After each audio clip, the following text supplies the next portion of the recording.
Good morning. Let us start DSP processors. Okay, sixth unit. So, what do you mean by programmable DSPs? What do you mean by programmable DSPs or DSP processors? DSP processors or programmable DSPs are general purpose microprocessor only. Okay, now these are DSP processors are these are general purpose microprocessors, right?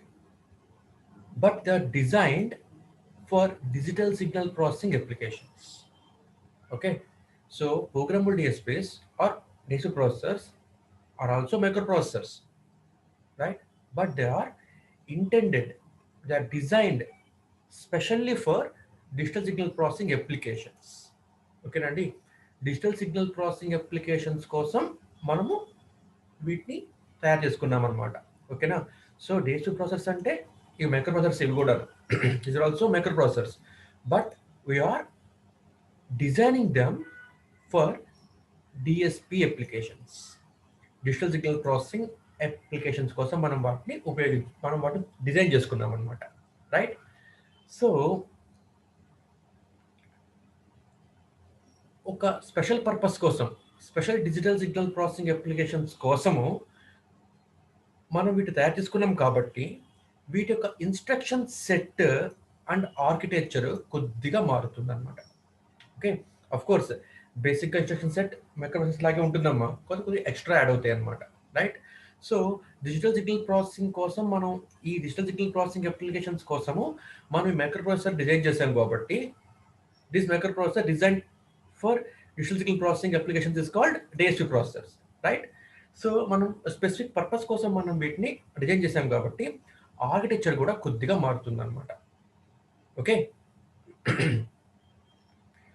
ఎందుకని మారుతుంది అంటే DSP ఆల్గరిథమ్స్ని చాలా ఎఫిషియెంట్గా ఎఫెక్టివ్గా compute చేయడం కోసం అనమాట, execute చేయడం కోసం మనకు ఇలా మారుతుంది అనమాట. For example, let us suppose I am designing or I want to perform fast Fourier transform.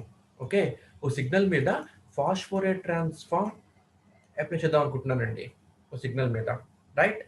So ఈ డిఎస్పి ప్రాసెసర్ అంటే ఇది కూడా ఏంటి, మైక్రో ప్రాసెసరే, ఇది కూడా మనకి మైక్రో ప్రాసెసరే, but it is specially design for DSP applications అనమాట. ఆ అప్లికేషన్స్ ఏంటంటే fast Fourier transform, right?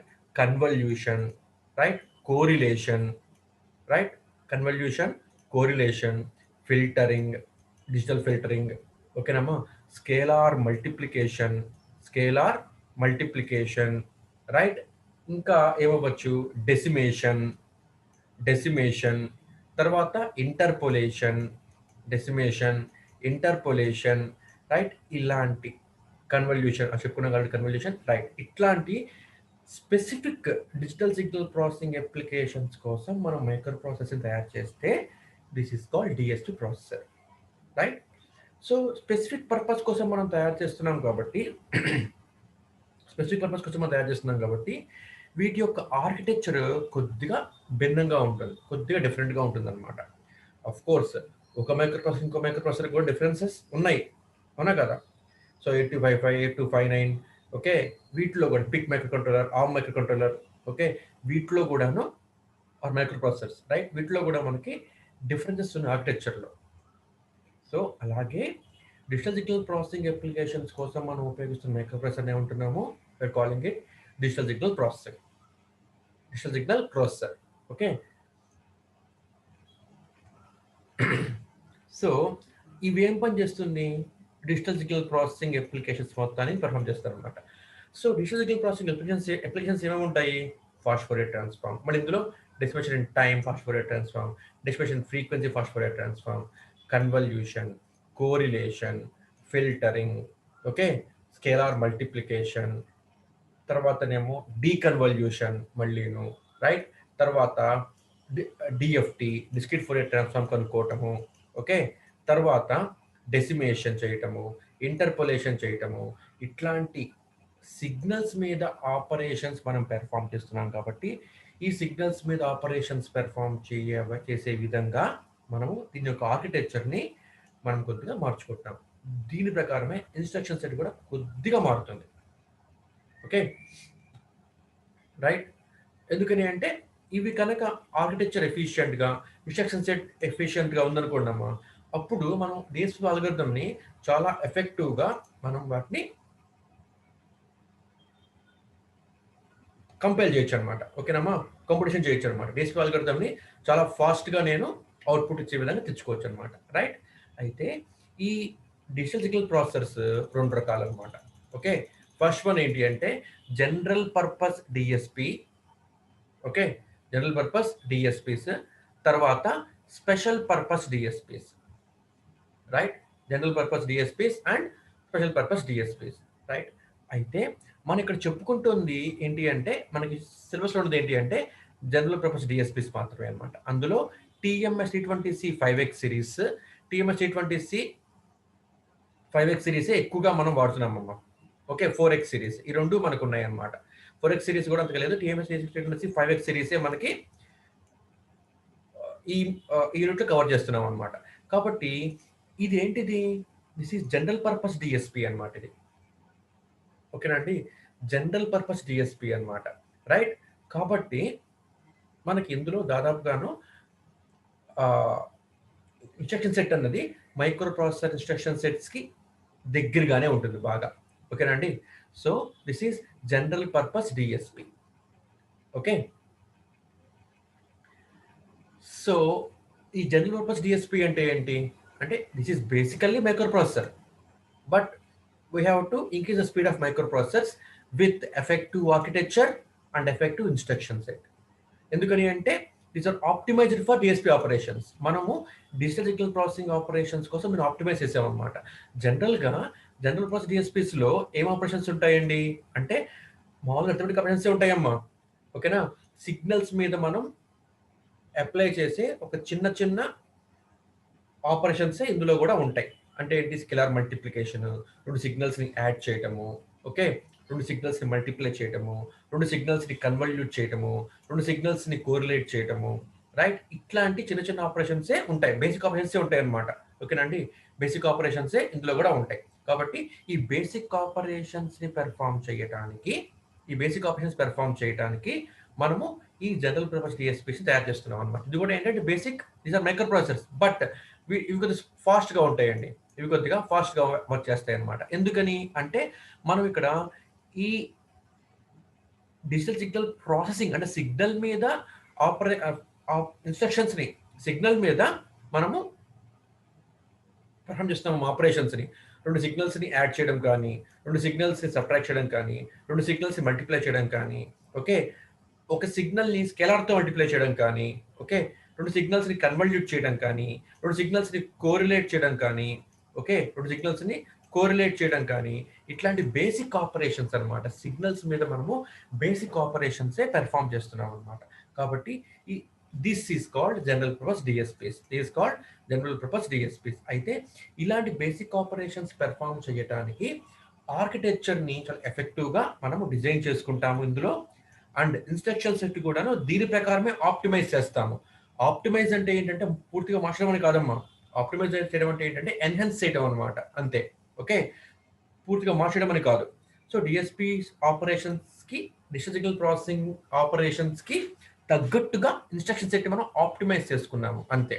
Okay, అయితే ఇందులో జనరల్ పర్పస్ డిఎస్పీస్లో ఫిక్స్డ్ పాయింట్, ఫ్లోటింగ్ పాయింట్ రెండు కూడా, fixed point, floating point, okay, రెండు రకాలుగా కూడాను ఆపరేషన్స్ పెర్ఫామ్ చేసుకోవచ్చు అనమాట. రైట్. అయితే ఈ ఫిక్స్డ్ పాయింట్, ఫ్లోటింగ్ పాయింట్ అని ఉంది కదమ్మా. Fixed point arithmetic and floating point arithmetic. అంటే ఇది ప్రాసెసర్ బట్టి ఇది మనకి వేరీ అవుతూ ఉంటుంది అనమాట. రైట్. సో ఈ డిఎస్పి ఆపరేషన్స్ రెండు రకాలుగా మనం విభజిస్తున్నాం పూర్తిగా. అదేంటి అంటే fixed point arithmetic, floating point arithmetic. Fixed point arithmetic చేసే వాటి మనం ఏమంటున్నామంటే ఫిక్స్డ్ పాయింట్ ప్రాసెస్ అంటున్నాము. ఫ్లోటింగ్ పాయింట్ అర్థమెటిక్ని హ్యాండిల్ చేసే వాటి మనం ఏమంటున్నాము, ఫ్లోటింగ్ పాయింట్ ప్రాసెస్ అంటున్నాం అనమాట. రైట్. సో ఈ ఫిక్స్డ్ పాయింట్ అర్థమెటిక్లో ఆ ఫిక్స్డ్ పాయింట్ ప్రాసెస్ ఏంటి, ఎగ్జాంపుల్స్ ఏంటి అంటే ఎలాగైతే మీకు మైక్రో ప్రాసెసర్కి 8051, ఓకే, ఆ తర్వాతనేమో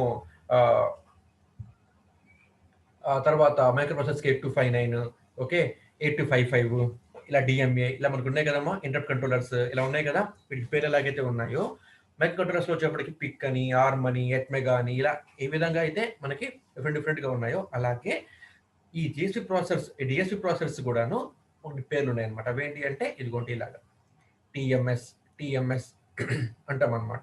ఓకేనా, అంటే మోటార్ల కంపెనీకి సంబంధించిన అనమాట, ఇది టెక్సాస్ మోటార్ల కంపెనీకి సంబంధించిన అనమాట ఇవన్నీ కూడా. సో అందుకని వీటి పేర్లు అలా పెట్టాం, రైట్.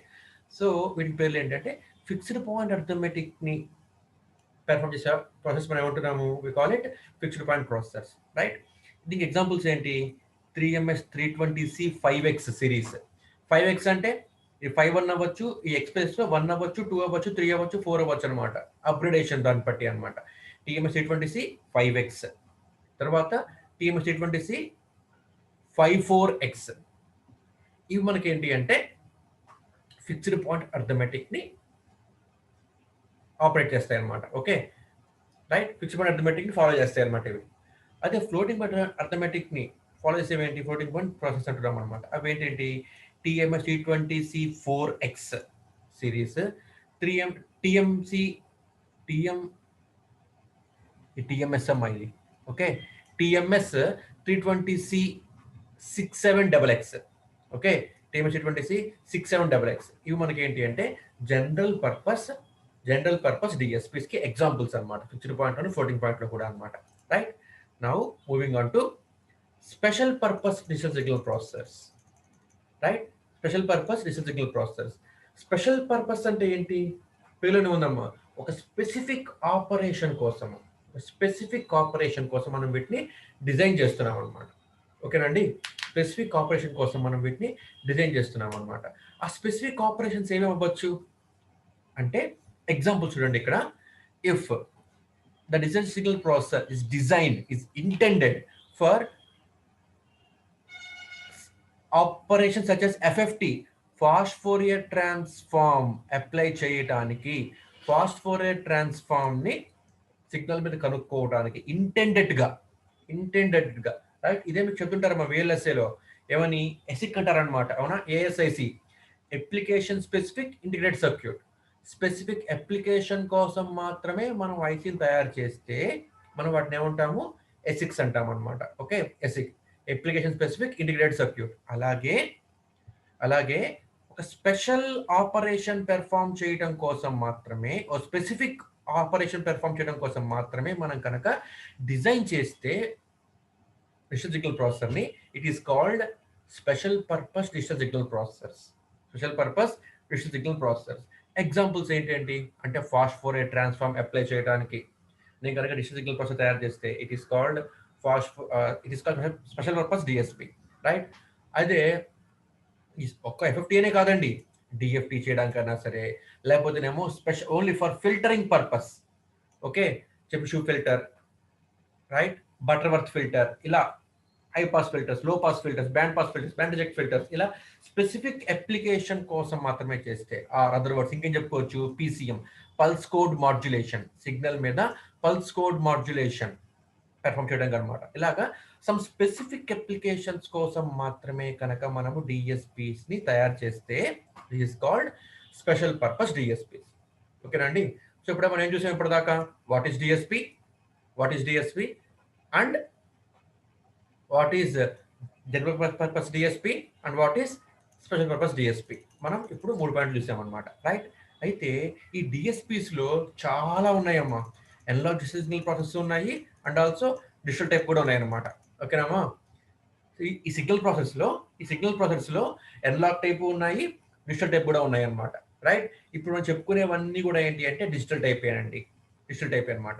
అనలాగ్ టైప్ ఇక్కడ నేను లిస్ట్ ఇవ్వలేదు మీకు, ఇక్కడ నేను ఒక లాస్ట్ మాత్రమే ఇచ్చాను మీకు నేను. ఓకే, ఒక లాస్ట్ మాత్రమే నేను మీకు ఇచ్చాను అండ్ మిగతా ఏమి ఇవ్వలేదు. ఇవి మాత్రం మేము ప్రిపేర్ అవ్వండి చాలు, రైట్. So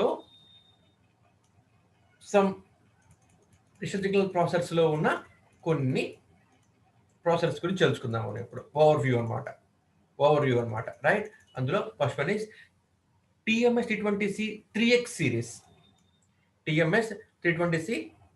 series. ఇది మనకి ఏంటి అంటే ఫస్ట్ జనరేషన్ డిఎస్పీ అమ్మ. ఓకేనండి, ఫస్ట్ జనరేషన్ డిఎస్పీ అనమాట. TMS T20C 3X series. Okay, ఇది మనకి ఫస్ట్ జనరేషన్ డిఎస్పి అన్నమాట. ఇది 32-bit డిఎస్పి అన్నమాట ఇది. And it performs floating point arithmetic operations. So ఈ 3 పాయింట్ కలిపేసి ఒక సింగిల్ పాయింట్ రాశాను రా. First generation 32-bit floating point DSP. ఓకేనా? So TMS T20C 3X series ఇది మనకి ఏంటి అంటే this is first generation DSP. ఇది మనకి 32-bit డిఎస్పి అమ్మ, రైట్? మన రకాలు ఉంటాయి కదా, 16-bit అని, 32-bit అని, 64-bit అని ఉంటాయి కదా మనకి డిఎస్పీస్లో. ల్యాప్టాప్స్ కూడా ఉంటాయి కదా ప్రాసెస్లో, right? So 62-bit ప్రాసెసరా, 32-bit ప్రాసెసరా, 64-bit ప్రాసెసరా, 32-bit processor, 16-bit processor అని చెప్పి ఉంటాయి కదా. ఈ 32-bit 64-bit 16-bit అన్న దాని మీద డిపెండ్ అయ్యి మనకి స్పీడ్ ఉంటుందండి. ఓకేనా? మనకి దీన్ని బట్టి మనకి స్పీడ్ ఉంటుంది అనమాట, రైట్? సో ఇది మనకి first generation DSP, 32-bit DSP, and it performs floating point arithmetic. It handles floating point DSP operations. Okay, ఇంకా దీనికి అడ్వాంటేజ్ ఏంటి అంటే it is very easy to use and high performance architecture. ఓకేనామా? High performance architecture and starting మనము చాలా ఎఫెక్టివ్గా కలిగిన DSP ఒకటి తయారు చేసుకున్నాం అనమాట, రైట్? ఇందులో ఇది మనకి మరి తయారు చేసాం. ఓకే, మరి ఎక్కడెక్కడ పనిచేస్తుందండి ఇది? అప్లికేషన్స్ ఇది అంటే ఆడియో ప్రాసెసింగ్లో, డిజిటల్ ఆడియో ప్రాసెసింగ్లోను, ఇండస్ట్రియల్ ఆటోమేషన్లోను, డేటా కమ్యూనికేషన్లో కూడా మనం దీన్ని ఉపయోగిస్తుంటాము, రైట్? ఇండస్ట్రియల్ ఆటోమేషన్ కంట్రోల్ అంటే ఏంటి అంటే ఏం లేదమ్మా, మనకి ఇండస్ట్రీస్లో మనకు కొన్ని పారామీటర్స్ ఉంటాయి అన్నమాట. జనరల్గా ఏ ఇండస్ట్రీ అయినా సరే, process control industry, automation and control industries అని చెప్పుకుంటాం ఇక్కడ మనము. Automation and control industries, right? ఇందులో మనకి జనరల్గా మనకు కొన్ని ప్రాసెస్ పారామీటర్స్ ఉంటాయి అన్నమాట. ఆ ప్రాసెస్ పారామీటర్స్ అనేవి డిపెండింగ్ అపాన్ ఇండస్ట్రీ ఉంటుందన్నమాట. అయితే కామన్గా ఏముంటాయి అంటే temperature, pressure, flow, okay, temperature, pressure, flow, speed, vibration, pH of liquid or some gas or pH of liquid, okay, తర్వాత కండక్టివిటీ, ఇవన్నీ మనకి ఈ పారామీటర్స్ అన్నమాట. ఓకేనామా? Temperature, pressure, flow, speed, velocity, okay, pH, conductivity, ఇవన్నీ కూడా మనకి ఏంటి అంటే ఇండస్ట్రియల్ పారామీటర్స్ అంటాం అనమాట. We call it industrial parameter or process control parameters అంటాం అనమాట వాటిని మనం, రైట్? సో ఇప్పుడు ఎలా ఉంటుందంటేనండి ఇది, ఇప్పుడు ప్లాంట్ ఏమో ఇక్కడ ఉంటుందమ్మా, దిస్ ఇస్ కంట్రోల్ రూమ్ ఏమో ఇక్కడ ఉందమ్మా, control room, okay, control room ఇక్కడ ఉందన్నమాట. ఇప్పుడు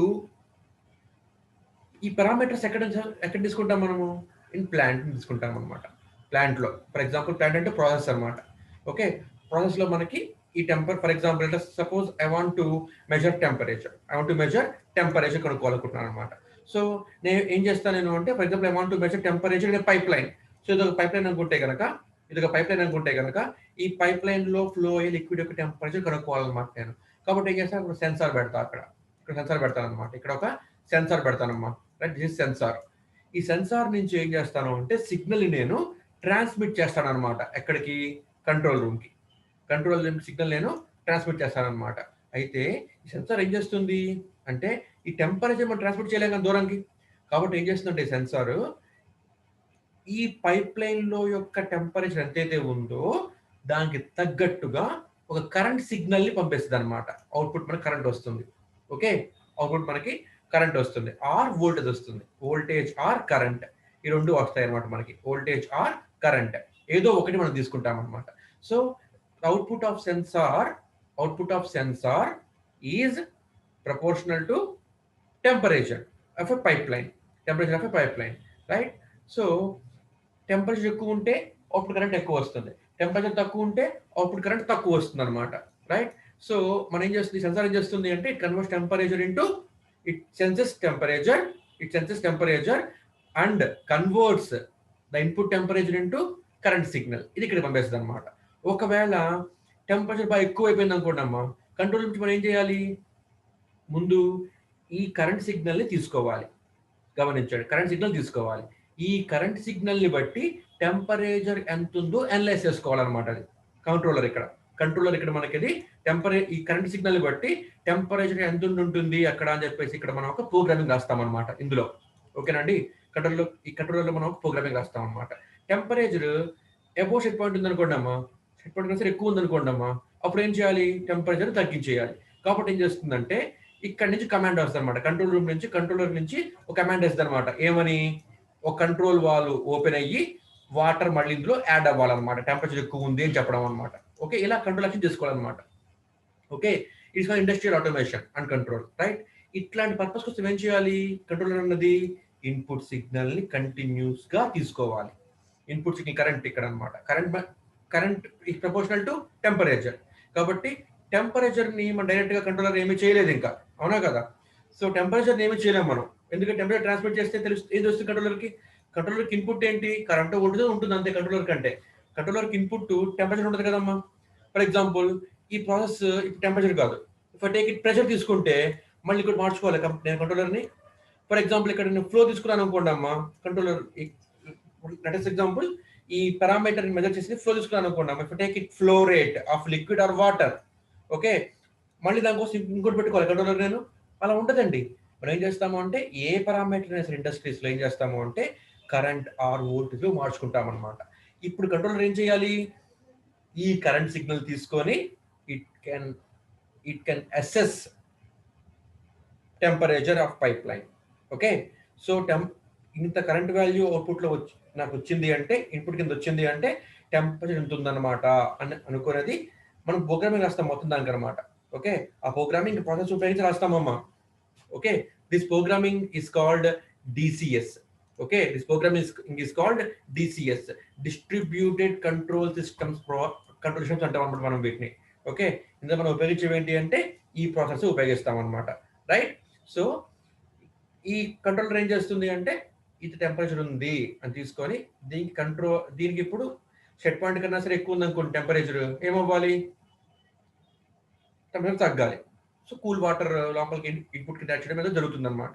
అదే టెంపరేచర్ బాగా ఎక్కువ అయిపోయింది అనుకోండి అమ్మా, లేదా తగ్గిపోయింది అనుకోండి, బాగా తగ్గిపోయింది అనుకోండి అమ్మా, అప్పుడు ఏం చేయాలి, టెంపరేచర్ పెంచుకోవాలి. సో ఫర్నెస్ టెంపరేచర్ పెంచుతుంది అనమాట. ఇట్లాంటి డిజిటల్ సిగ్నల్ ఇట్లాంటి ఇండస్ట్రియల్ ఆటోమేషన్ చేయటానికి మనం ఏం చేస్తాము అంటే TMS 820C 3X వాడుతున్నాం అనమాట. ఇప్పటికి కూడా వాడుతున్నాం అంటే ఇప్పటికే వాడుతున్నాం మనం కొన్ని ప్లాంట్స్లో దీన్ని, రైట్. అండ్ డేటా కమ్యూనికేషన్స్లో కూడా మనం ఉపయోగిస్తామమ్మా. ఓకేనా, right. Pulse code modulation, pulse amplitude modulation, ఇట్లాంటి వాటికి కూడా మనం దీన్ని ఉపయోగిస్తాం ఈ ప్రాసెసర్ అనమాట. Now let us move on to TMS 820C 4X series. అంటే 3X కన్నా సరే కొద్దిగా అడ్వాన్స్ అనమాట. ఇది 3X ఏంటి, 32-bit ప్రాసెసరే, ఫ్లోటింగ్ పాయింట్ అర్థమెటిక్ అనమాట చేస్తుంది. ఇది కూడా అంతే, 32-bit ఫ్లోటింగ్ పాయింట్ ఇది కూడా చేస్తుంది. Okay, 32-bit floating point arithmetic ఇది కూడా చేస్తుంది అనమాట. కానీ మరి దీనికి తేడా ఏంటి, దీనికి తేడా ఏంటమ్మా, ఒకటే తేడా. అదేంటి అంటే TMS 820C 4X కూడాను 3X లాగానే 32-bit ఫ్లోటింగ్ పాయింట్ DSPA ఇది కూడాను, కానీ it's optimised for parallel processing. Okay, parallel processing ని ఇది పెర్ఫామ్ చేస్తుంది అనమాట. ఓకేనండి, ప్యారలల్ ప్రాసెసింగ్ చేయడానికి మనం దీన్ని ఆప్టిమైజ్ చేసామన్నమాట.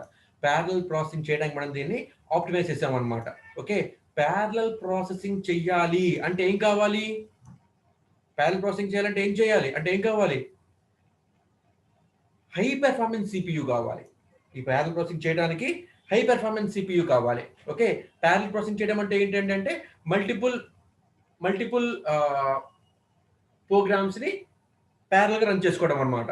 ఇట్లా చేయాలి అంటే హై పెర్ఫార్మెన్స్ CPU కావాలి. ఈ పని చేయడానికి హై పెర్ఫార్మెన్స్ CPU కావాలి.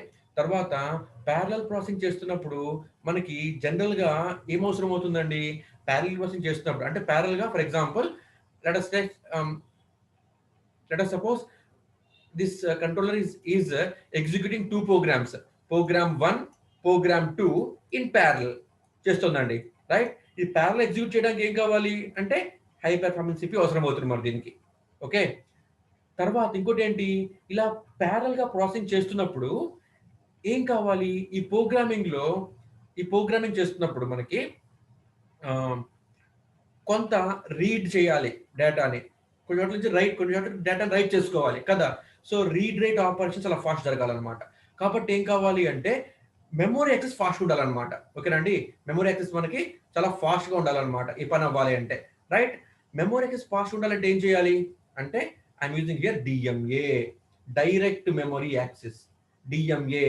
ఓకేనా అండి, డైరెక్ట్ మెమొరీ యాక్సెస్ ఉండాలన్నమాట.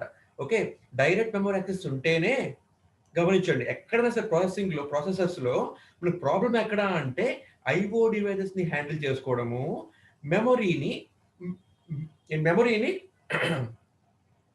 మెమొరీని హ్యాండిల్ చేయడము, ఈ రెండే మనకి ప్రాబ్లమ్స్ అమ్మా. ఓకేనా, అర్థమవుతుందా? మెమొరీ ట్రాన్సాక్షన్స్, సిపియు నుంచి మెమొరీకి, మెమొరీ నుంచి సిపియుకి డేటా ట్రావెల్ ఎక్కువగా ఉంది అంటే మీకు లేట్ అవుతుందమ్మా, ప్రాసెస్ స్పీడ్ మనకి లేట్ అవుతుంది అనమాట. కాబట్టి ఏం చేస్తాము అంటే కొన్ని చోట్ల ఈ ప్రాసెస్ స్పీడ్ని ఆప్టిమైజ్ చేయడం కోసం అని చెప్పేసి ఓకే డైరెక్ట్గా మెమొరీని యాక్సెస్ చేస్తాం అనమాట by separate buses. Okay, separate buses ద్వారా మనము డైరెక్ట్గా అంటే మధ్యలో ఎటువంటి పాతుని ఇవ్వకుండా డైరెక్ట్గా సిపియు నుంచి మెమొరీని యాక్సెస్ చేసుకోవడం కోసం అని చెప్పేసి డెడికేటెడ్ బస్ లైన్స్ వేస్తామన్నమాట. దానివల్ల ఏమవుతుంది అంటే మెమొరీ నుంచి యాక్సెసింగ్ ఫాస్ట్గా ఉంటుందన్నమాట. ఓకేనండి, ఇదొకటి. సో ప్రోగ్రామ్స్ రెండు ప్యారలల్గా మనం ఎగ్జిక్యూట్ చేస్తున్నాము అంటే హై పెర్ఫార్మెన్స్ సిపియు కావాలి, నెంబర్ 1. నెంబర్ 2 ఏం కావాలి అంటే ఇందులో ఈ ప్రోగ్రామ్ ఎగ్జిక్యూట్ చేస్తున్నప్పుడు we need some data from memory elements and IO devices, అవునా కదా? ఫర్ ఎగ్జాంపుల్ ఇక్కడ ప్రోగ్రామ్ రాస్తున్నానండి, లెట్ us సపోజ్ సింపుల్ అర్థం కావడం కోసము యాడ్ ఏఎక్స్ కామా బిఎక్స్ అని అనుకోండమ్మా, ఏఎక్స్ కామా బిఎక్స్ అని అనుకోండమ్మా. అప్పుడు ఏం చేయాలి, ఫస్ట్ ఆఫ్ ఆల్ ఇది ఏఎక్స్ రిజిస్టర్లో ఉన్న డేటాని ముందుగా తీసుకోవాలి, బిఎక్స్ రిజిస్టర్లో డేటాని మొత్తం ముందు తీసుకోవాలి, రెండింటిని యాడ్ చేసి మళ్ళీ ఏఎక్స్ రిజిస్టర్లో పెట్టాలి. సో రిజిస్టర్స్లో మనకి డేటా వెళ్తా ఉంటే చాలా స్లో జరుగుతుంది అనమాట. కాబట్టి ఏం చేస్తామంటే డైరెక్ట్గా మెమొరీని యాక్సెస్ చేస్తామన్నమాట, మెమొరీ యాక్సెస్ చేసుకుంటాం అనమాట. ఒకటి గమనించండి ఇక్కడ డైరెక్ట్గా మనం మెమొరీని యాక్సెస్ చేస్తున్నాము. రెండోది ఏంటి అంటే ఫర్ ఎగ్జాంపుల్ ఇప్పుడు ఏఎక్స్ని బిఎక్స్ని ఆర్ సింపుల్గా ఎలా చెప్పాలంటే మీకు ఇంకా కొద్దిగా అర్థమయ్యేలాగా ఎలా చెప్పాలి, right, let us take this example. మీరు సి ప్రోగ్రామ్ రాశారా? ఓకే, సి ప్రోగ్రామ్ రాసినప్పుడు C equal to A plus B అని ప్రోగ్రామ్ రాశారా? C equal to A plus B program రాశారనమాట. Right, hash include hdo.h, hash include koji.h, conao.h, hash include math.h. okay, main parenthesis bracket open printf, enter the values of a and b, scanf percentage a percentage b comma ampersand a ampersand b అని రాశారు. c equal to a plus b అని రాశారు. Okay, printf the value of c is అని రాశారు, close చేశారు అనమాట. ఈ programme రాశారు మీరు. ప్రోగ్రామ్ రాసినప్పుడు ఏం చేయాలి, సివిల్ రావాలంటే ఏం చేయాలి, it has to communicate with IO devices. ఎందుకని ఇక్కడ మనకి ప్రోగ్రామ్ ఎంటర్ చేసి కంపైల్ చేయడానికి మనం ఏమవుతుంది, enter the values of A and B అని చెప్పి మనకు వస్తుందమ్మా మనకి. ఓకే, అప్పుడు మనం ఏం చేస్తాము, ఏకి సమ్ 10 అనో బికి సమ్ 5 అనో నేను వాల్యూ ఇస్తే అప్పుడు 10 + 5 = 15 చూపిస్తుంది అనమాట. ఇది అంటే ముందు ప్రోగ్రామ్ మొత్తం ఎగ్జిక్యూట్ చేసిన తర్వాత it go to IO devices దగ్గర నుంచి మనం డేటా ఇవ్వాలన్నమాట. It will wait for data, okay, to complete the program. Right, so మనం డేటా ఇచ్చిన తర్వాత ప్రోగ్రామ్ మొత్తం ఎగ్జిక్యూట్ అయిపోతుంది అనమాట. ఓకే, సో అంటే ఏం చేయాలి, ఐఓ డివైజెస్ని ఇది చాలా ఎఫెక్టివ్గా ఇది ఉపయోగించుకోవాల్సి ఉంటుంది అనమాట. ఓకేనండి. సో ఐఓ డివైసెస్ని తర్వాత మెమొరీని యాక్సెస్ చేసుకోవాలన్నమాట. రైట్? ఐఓ డివైస్ని యాక్సెస్ చేసుకోవాలి చాలా ఫాస్ట్గా. అందుకే ఏం చేస్తున్నాము అంటే గమనించండి, TMC20C 4X సిరీస్లో మనం రెండు చేసామమ్మా. ఒకటేంటి అంటే ప్యారలల్ ప్రాసెసింగ్ చేసామన్నమాట. Right? It is optimised for parallel processing. Parallel processing జరగాలంటే ఏం కావాలి? హై పెర్ఫార్మెన్స్ సిపియు కావాలి. ఓకే, ఎందుకంటే మల్టిపుల్ ప్రాసెస్ని ప్యారల్గా ఒకేసారి రన్ చేయాలి కాబట్టి మల్టిపుల్ పెర్ఫార్మెన్స్ సిపియు కావాలి, హై పెర్ఫార్మెన్స్ సిపియు కావాలి. ఎందుకని? రిజిస్టర్స్ని చాలా ఎఫెక్టివ్గా ఎఫిషియెంట్గా వాడుకోవడానికి అనమాట. ఓకే, తర్వాత మెమొరీ యాక్సెస్ కూడా చాలా ఫాస్ట్గా ఉండాలి. ఓకేనమ్మా? అందుకోసం చెప్పేసి మనం ఏం చేస్తున్నాము అంటే డిఎంఏ పెడుతున్నాం అనమాట, డైరెక్ట్ మెమొరీ యాక్సెస్. అంటే సిపియు నుంచి direct some specific okay some specific cables మనం ఏం చేస్తున్నాము అంటే మెమొరీని యాక్సెస్ చేసుకోవడం కోసం డెడికేట్ చేస్తున్నాము. ఐఓ డివైస్ కూడా ఫాస్ట్గా పనిచేయాలన్నమాట. ఓకేనా? సో అందుకే ఏం చేస్తున్నామంటే using 6 communication ports and IO intensive applications. ఓకేనండి, కమ్యూనికేషన్ పోర్ట్స్ మనం 6 ఉపయోగిస్తున్నాం ఇందులో. సో ఈ మూడు మనం దీని యొక్క ఎన్హాన్స్మెంట్ చేసుకొచ్చామన్నమాట. ఓకే, తర్వాత TMC20C 5X సిరీస్ మనం ఇది ప్రిపేర్ అవుతుంటామమ్మా ఇప్పుడు యూనిట్లో. రైట్? TMC20C 5X సిరీస్ ఇదేంటి అంటే ఓకే, TMC20C 4X సిరీస్లో what are the applications? Image ప్రాసెసింగ్లోను, 3D గ్రాఫిక్స్, నెట్వర్కింగ్, టెలికమ్యూనికేషన్స్ మనం వీటిలో ఉపయోగిస్తుంటాం అనమాట TMC20C 4X సిరీస్ని. Coming to TMC20C 5X series, this is much more advanced than TMC20C 4X series. దీనికన్నా ఇది బాగా అడ్వాన్స్డ్ అనమాట. రైట్? ఏ విధంగా అడ్వాన్స్డ్ ఇది అంటే very fast execution. Fast execution జరగాలి అంటే ఏమవ్వాలి అంటే మెమొరీ యాక్సెస్ అనేది ఫాస్ట్ ఉండాలన్నమాట. ఓకేనమ్మా? ఓకే, అందుకేం చేస్తున్నామంటే ఆన్ చిప్ మెమొరీ పెట్టుకొచ్చాం. గమనించండి, memory transactions are very costliest అనమాట. ఓకే, టైం కూడా బాగా తినేస్తాయి. ఇక్కడ ఏం చేసాం మనము? సపరేట్ డిఎంఏ పెట్టి కేబుల్ వేసాము. సో ఇక్కడ డేటా ట్రాన్స్మిట్ అవ్వడానికి కూడా టైం పడుతుంది కదా. ఫ్రమ్ దిస్ కేబుల్స్ సిపియు నుంచి డిఎంఏకి, సిపియు నుంచి డిఎంఏకి డైరెక్ట్గా మనం ఏం చేసాం ఇక్కడ ఇందులో 4X సిరీస్లో కేబుల్ చేసామన్నమాట, సిపియు టు డిఎంఏ వేసామన్నమాట. సో ఈ డేటా అన్నది ఈ కేబుల్స్ కూడా ట్రాన్స్మిట్ అవ్వడానికి టైం పడుతుంది నాకు. ఆ టైం కూడా తగ్గించడం కోసం అని చెప్పేసి ఏం చేస్తాను ఇక్కడ నేను I'm using on chip memory. సిపియులోనే మెమరీ ఉంటుంది అనమాట. ఓకే, కాబట్టి ఏమవుతుంది అంటే ఫాస్ట్ ఎగ్జిక్యూషన్ జరిగిపోతుంది అనమాట, వెరీ ఫాస్ట్ ఎగ్జిక్యూషన్ జరుగుతుంది అనమాట. అలాగే ప్యారల్ ప్రాసెసింగ్ కూడా మనకి జరుగుతుంది అనమాట. ఓకేనండి, ప్యారల్ లాజిక్ ఉంటుంది మనకి దీంట్లో. తర్వాత TMC20C 54X సిరీస్. ఓకేనండి, ఇది వచ్చేటప్పటికి ఏంటి అంటే ఇది ఎక్కడ ఉపయోగిస్తాము అంటే హై వాల్యూమ్ లో పవర్ అప్లికేషన్స్. ఓకేనండి, ఇది ఇక్కడ ఉపయోగిస్తాము. But this is 16-bit fixed point DSP. గమనించండి, ఇప్పుడు మనం చెప్పుకున్నవి ఏంటి అంటే 32-bit ఫ్లోటింగ్ పాయింట్ డిఎస్పీస్. ఇప్పుడు మనం చెప్పుకుంది 3X, 4X, 5X 32-bit floating point arithmetic ని హ్యాండిల్ చేస్తాయి అనమాట.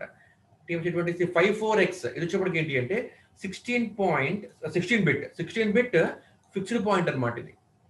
ఓకే, ఇప్పటిదాకా ఉన్నవన్నీ ఏంటి 32-bit అనమాట, ఇది మనం 16-bit. రైట్? ఇంకెక్కడ ఉపయోగిస్తాము అంటే లో పవర్ అప్లికేషన్స్ ఉపయోగిస్తాం మనం దీన్ని అనమాట. Will use it at low power applications. Is the fastest processor, runs at 160 MHz frequency అనమాట. Okay, with minimum supply of 1.6 volt. With minimum supply of 1.6 volt అనమాట. ఓకే, వెరీ ఫాస్ట్ ప్రాసెసర్ అనమాట, ఇది fastest processor అనమాట ఇది. Right? తర్వాత TMC20C 55X series ఇదేంటి అంటే ఇది కూడా 16-bit ఫిక్స్డ్ పాయింట్ అర్థమెటిక్. ఇది కూడా దీంట్లాగానే 16-bit ఫిక్స్డ్ పాయింట్ అర్థమెటిక్ ఇది కూడా. ఓకే, అయితే ఏం చేస్తుందంటే ఇది it can execute up to 2 instructions in ప్యారల్గా అది 2 instructions ని పెర్ఫార్మ్ చేస్తుంది అనమాట. Okay, intended to use in cellular phones, modems and telephonic applications, right? Tarvata, let us move on to next processor, TMS320C 62XX series. 62XX series. Okay. ఇదేంటి అంటే VLIW architecture మీద depend అవుతుందిరా. Very large, very long instruction word. ఓకేనమ్మా, very long instruction word, right? So VLIW architecture, right? So VLIW architecture, ఓకేనండి. Very long instruction word, ఓకేనమ్మా. ఈ architecture పేరు అనమాట ఇది. They is the type of architecture, very long instruction word architecture అనమాట. So TMS320C 62XX series అన్నది ఏంటి అంటే it is based on VLIW architecture. చాలా ఫాస్ట్గా వర్క్ చేస్తుంది ఇది, right? Works at 200 MHz frequency and uses 1.84 volt అనమాట. 1.8 వోల్ట్తో ఇది వర్క్ చేస్తామా. ఇప్పుడు మనం చెప్పుకున్నవన్నీ ఏంటి అంటే digital processors. Coming to analogue processor, analogue signal processor. Okay, ఇది ఎక్కడ ఉపయోగిస్తున్నాము అంటే it is target for low cost applications. Okay, and it is focused on motor control applications. ఇంకా ఒక 4 ఉన్నాయమ్మా. ఇవి అనలాగ్ ప్రాసెస్ ఒక 4 ఉన్నాయమ్మా. అంతగా అవసరం లేదు, ఇంత చాలు మనకి. కావాలంటే మెటీరియల్ ఇస్తాం మీకు, అంత దాని గురించి నేను, right? So let us move on to next one. ఇప్పుడే మనకి ఏమర్థమైంది అంటే డిజిటల్ సిగ్నల్ ప్రాసెసర్ అంటే ఏంటి, అందులో టైప్స్ ఏంటి, జనరల్ పర్పస్, స్పెషల్ పర్పస్. డిఎస్పీస్లో ఆర్కిటెక్చర్స్లో మనకి ఎన్ని రకాలు ఉన్నాయి? ఇవే కదా, ఇంకా చాలా ఉన్నాయమ్మా. మనం కొన్ని రాసుకున్నాం అన్నమాట. మనము ఒకదానికి అడ్వాంటేజ్ ఏంటి, డిసడ్వాంటేజ్ ఏంటి, ఓకే, ఇదంతా కూడా చూసుకున్నాము. తర్వాత how to select this DSPs, DSPs ఎలా సెలెక్ట్ చేసుకోవాలి. ఓకే, ఇప్పుడే మనం చూసాము. ఇందులో మనకి ఏం వచ్చినాయమ్మా? 16 బిట్, 32 బిట్ అంటే వర్డ్ లెంత్ అనమాట. వర్డ్ లెంత్ ఎంత అన్న దాని మీద. తర్వాత మెమొరీ, కాన్సెప్ట్ మెమొరీ ఎట్లా ఉంది అంటే ఆర్కిటెక్చర్, ఓకే, దీని మీద. ప్రాసెసింగ్ స్పీడ్ మీద మనం ఫోకస్ పెట్టాము ఇప్పటిదాకా, ఓకేనా? అవే పాయింట్స్ ఇక్కడ సమరైజ్ చేస్తాను అనమాట. First one is architectural features, architecture అనమాట. Selecting a DSP, how to select a good DSP for your application. అంటే ఫస్ట్ వన్ ఏంటి అంటే ఆన్ చిప్ మెమొరీ ఎంత ఉంది, ఐఓ క్యాపబిలిటీ ఎలా ఉంది, స్పెషల్ ఇన్స్ట్రక్షన్స్ ఎంతవరకు హ్యాండిల్ చేస్తుంది, వీటి మీద డిపెండ్ అవుతుంది అనమాట. ఇదంతా ఏంటి అంటే ఆర్కిటెక్చరల్ ఫీచర్స్ అంటాం మనం వీటిని. What is the architecture? Architecture must be robust అనమాట. ఓకే, మినిమం బస్ మనకు ఉండాలి. ఎందుకంటే బస్సెస్ ఎక్కువ ఉన్నాయి, బస్సు లాంగ్గా ఉన్నా, బస్సెస్ ఎక్కువ ఉన్నా సరే ఏమవుతుందంటే ఎగ్జిక్యూషన్ స్పీడ్ తగ్గిపోతూ ఉంటుంది అనమాట. కాబట్టి ఆర్కిటెక్చర్ మస్ట్ బి రోబస్ట్, అలా ఉండాలన్నమాట. తర్వాత ఇంకా ఏంటి అంటే ఈ ఆర్కిటెక్చర్లో మనకు వస్తాయి ఐఓ క్యాపబిలిటీ, ఎంతవరకు ఐఓ డివైస్ అనేది హ్యాండిల్ చేయగలుగుతుంది, ఇదొకటి. తర్వాత ఇన్స్ట్రక్షన్ సెట్ ఎలా ఉంది, దాని మీద డిపెండ్ అయి ఉంటుంది అనమాట. ఓకేనండి. సో ఫర్ ఎగ్జాంపుల్ ఏదైనా అప్లికేషన్స్లో కనుక in any applications large memory కావాలనుకోండి అమ్మా. అప్పుడు ఏం కావాలి? లార్జ్ మెమరీ కావాలి అంటే ఆన్ చిప్ మెమరీ ఉండాలి, ఎసెన్షియల్. ఎందుకంటే అప్పటికే ఫాస్ట్గా వర్క్ చేయదండి ఇది. లార్జ్ మెమరీ అవసరం అవుతుంటే మీనింగ్ ఏంటి అంటే మెమరీ ట్రాన్సాక్షన్స్ ఎక్కువ అని అర్థం అనమాట. అలాంటప్పుడు అంటే తర్వాత ప్రోగ్రామ్ కూడా ఎక్కువ అర్థం అనమాట. అలాంటప్పుడు ఏం చేయాలి అంటే నేను డిఎంఏ పెట్టుకుంటున్నా సరే నాకు స్పీడ్ తగ్గిపోతుందిరా, అందుకేం చేయాలి? ఆన్ చిప్ మెమరీ ఉండాలన్నమాట. ఓకేనా, ఆన్ చిప్ మెమరీ ఉండాలి, రైట్? సో దీనివల్ల ఏమవుతుంది అంటే స్పీడ్ పెరిగిపోతుంది, రైట్? తర్వాత ఇంకా ఉండాలి అంటే మనకి ఈ ప్రాసెసర్ మనకి చాలా ఫాస్ట్గా వర్క్ చేయాలన్నమాట, ఓకే. కాబట్టి మనకి ఏంటి అంటే డేటా ఫ్లోను తగ్గాలి. అందుకే దగ్గర చెప్పాను మీకు నేను, రైట్? సో బస్సెస్ అన్నవి ఎక్కువ ఉన్నా, లెంత్ ఎక్కువ ఉన్నా మనకి స్పీడ్ తక్కువ అయిపోతుంది అనమాట. కాబట్టి for applications that require fast and efficient communication, కాబట్టి ఏంటి డేటా ఫ్లో అన్నది మనకి జాగ్రత్తగా ఉండాలన్నమాట, right. IO features such as interface to the ADC and DSCs depending applications, a rich set of special instructions ఉండాలి that support DSP operations. ఓకేనండి.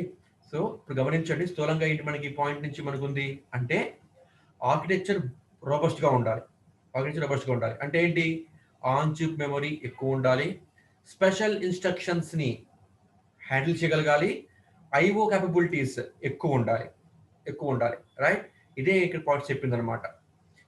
ఏదైనా ప్రోగ్రామ్కి లార్జ్ మెమరీ అవసరం అవుతుంది అంటే ఆన్ చిప్ మెమరీ ఖచ్చితంగా ఉండి తీరాలి, ఎసెన్షియల్, రైట్. దీనివల్ల ఏమవుతుంది అంటే స్పీడ్ పెరుగుతుంది. ఓకే, ప్రోగ్రామ్ చాలా ర్యాపిడ్గా ఎగ్జిక్యూట్ చేస్తుంది అనమాట, రైట్. తర్వాత ప్రోగ్రామ్ చాలా ఫాస్ట్గా ఎగ్జిక్యూట్ అవ్వాలి అంటే ఎఫిషియంట్ కమ్యూనికేషన్, డేటా ఫ్లో అనేది జాగ్రత్తగా ఉండాలి, రైట్. ఎఫిషియంట్ కమ్యూనికేషన్ ఉండాలి. తర్వాత special set, rich set of special instructions మనకది కలిగి ఉండాలన్నమాట. అప్పుడే ఆర్కిటెక్చర్ రోబస్ట్గా ఉన్నట్టు. తర్వాత ఎగ్జిక్యూషన్ స్పీడ్ నేను చెప్పుకున్నాను, రైట్. ఎగ్జిక్యూషన్ స్పీడ్ మనకి చాలా ఎఫెక్ట్ చేస్తామా, ఎందుకంటే ప్రోగ్రామ్స్ మనకి చిన్న చిన్నవి కాదండి మనకు ఉన్నవి, right. For example fast forward transform, infinite impulse response filters, finite impulse response filters, ఇట్లాంటి ప్రోగ్రామింగ్కి ఇట్లాంటి ఆల్గరిథమ్స్ రాయడానికి మీరు చూస్తే కనుక డిఏ50కి ఆల్గరిథమ్స్ చాలా పెద్ద పెద్దగా ఉన్నాయి. మనం చెప్పుకున్న IR filter algorithm, Chebyshev filter, Butterworth filter algorithm చాలా పెద్దగా ఉంది, అవునమ్మా. వాటికి ప్రోగ్రామింగ్ రాయాలి మనం.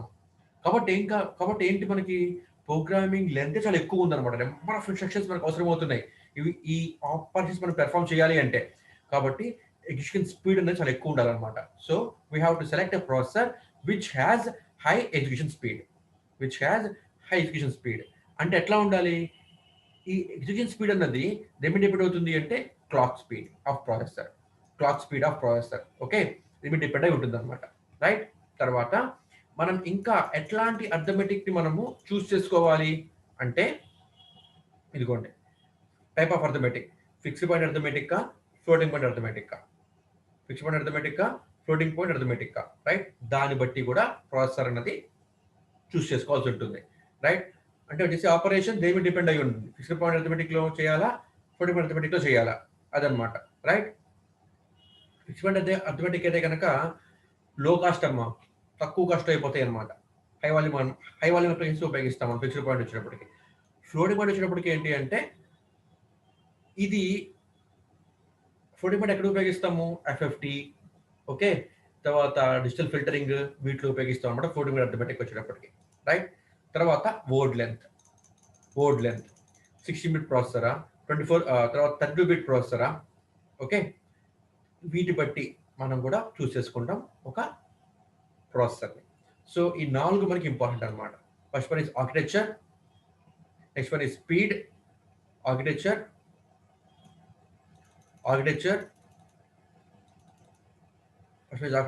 నెక్స్ట్ వన్ ఇస్ స్పీడ్, తర్వాత type of arithmetic, and then word length అనమాట, రైట్. సో మనం ఇప్పుడే చెప్పుకుంటుందంతా దేని గురించి అంటే ఆర్కిటెక్చర్ ఎఫెక్టివ్గా ఉండాలి, బస్ అన్నవి చాలా ఆప్టిమమ్గా డిజైన్ చేసుకోవాలి, బస్ ఆర్కిటెక్చర్స్ ఆప్టిమమ్గా ఉండాలి, తర్వాత వర్డ్ లెంత్ ఎక్కువగా ఉండాలి, ఆన్ చిప్ మెమరీ ఎక్కువ ఉండాలి చెప్పుకుంటున్నాం అనమాట, right. So let us discuss about architecture first. ఓకేనమ్మా. సో గమనించండి, మీరు లింక్స్ పెట్టుకోవాలరా, సబ్జెక్ట్ ప్రిపేర్ అవుతున్నప్పుడు లింకులు పెట్టుకోవాలన్నమాట. గమనించండి, ఫస్ట్ అసలు ఏంటి మనం తీసుకొచ్చింది ఇక్కడ మనము అంటే అసలు డిఎస్పి అంటే ఏంటి అని స్టార్ట్ చేసి ఫిక్స్డ్ పాయింట్ డిఎస్పి అంటే ఏంటి అని స్టార్ట్ చేసి ఇందులో మనకి GP means general purpose DSPs, తర్వాత స్పెషల్ పర్పస్ డిఎస్పీస్ చెప్పుకుంటున్నాను.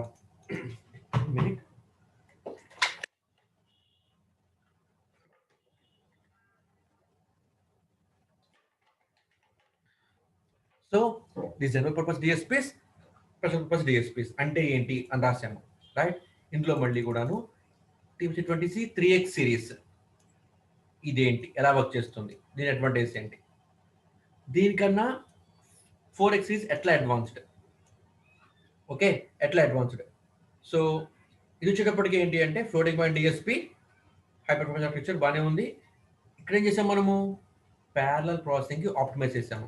కాబట్టి ఏమవ్వాలి, సిపియు హై పర్ఫార్మెన్స్ ఉండాలి, ప్యారలల్ ప్రాసెసింగ్ కాబట్టి డిఎంఏ ఉండాలి, ప్యారలల్ ప్రాసెసింగ్ కాబట్టి ఐఓ డివైస్ కూడా చాలా ఎక్కువగా ఉండాలన్నమాట, రైట్. ఐఓ హ్యాండింగ్ కూడా ఎక్కువగా ఉండాలి, రైట్. అది తర్వాత దీనికన్నా ఇది ఎట్లా అడ్వాన్స్డ్ అంటే ఇదేమో డిఎంఏ పెడితే మనం ఇక్కడ ఆన్ చిప్ మెమరీ పెట్టాం కాబట్టి ఇంకా ఫాస్ట్ ఎగ్జిక్యూట్ అయిపోతుంది, రైట్. తర్వాత దీనికన్నా ఇది ఎట్లా అడ్వాన్స్డ్ ఇది అంటే ప్రాసెసింగ్ స్పీడ్ బాగా ఎక్కువ, 160 MHz it runs, okay. The fastest processor runs at, ఇది రన్స్ అమ్మా స్పెల్లింగ్ ఆర్ ఇది, right. Runs at 160 MHz, right. So దీనికన్నా ఇది ఎలా అడ్వాన్స్డ్, లో పవర్ తీసుకుంటుంది, ఓకే. స్మాల్ అప్లికేషన్స్ కోసం ఉపయోగిస్తున్నాం లేదా సెల్ ఫోన్స్ అలాంటి వాటి కోసం, రైట్.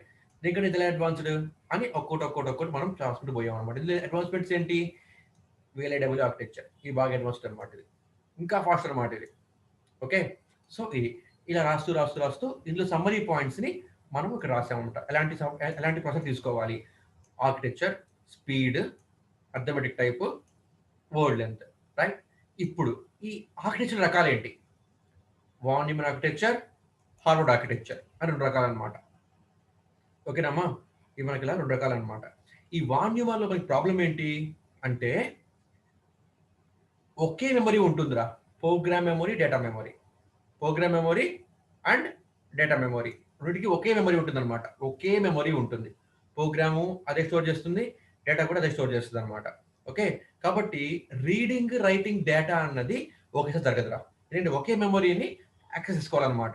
కాబట్టి ఒకసారి ఒక సైకిల్లో రీడ్ చేస్తే ఇంకో సైకిల్లో రైట్ చేసుకోవాల్సి ఉంటుంది అనమాట. ఎందుకని, program memory and data memory రెండు కలిపి ఒకే మెమరీలో ఉన్నాయి. కాబట్టి ప్రోగ్రామ్ని రీడ్ చేయాలి అంటే ఈ మెమరీని యాక్సెస్ చేసుకోవాలి, డేటాను రీడ్ చేయాలన్నా సరే ఇది మెమరీ నేను యాక్సెస్ చేసుకోవాలన్నమాట. కాబట్టి ఏంటి అంటే ఒకసారి మనము ప్రోగ్రామ్ మెమరీని యాక్సెస్ చేసుకుంటున్నప్పుడు డేటా మెమరీ యాక్సెస్ చేసుకోలేము, రెండోసారి ఇదన్నమాట. కాబట్టి రీడ్ చేయడం అన్న డేటాను రైట్ చేయడం అన్న ఒకసారి జరగదమ్మా, ఓకేనా. ఒకేసారి డేటాని రీడ్ చేయడము రైట్ చేయడం జరగదన్నమాట. ఒక సైకిల్లో రీడ్ చేస్తే ఇంకో సైకిల్లో రైట్ చేయాలన్నమాట, అది మేజర్ ప్రాబ్లం అనమాట, ఓకేనండి. సో ఇందులో మనకి ఇది ప్రాబ్లం చెప్పుకున్నాం కదా. సో బస్సెస్ ఏమి ఉంటాయి, 3 బస్సెస్ అనమాట, data bus, address bus, control bus, okay. So అది చూద్దాం ఇప్పుడు. డేటా బస్ అంటే ఏంటి, రైట్. ఇది డేటా బస్ రా, here this is data bus, okay.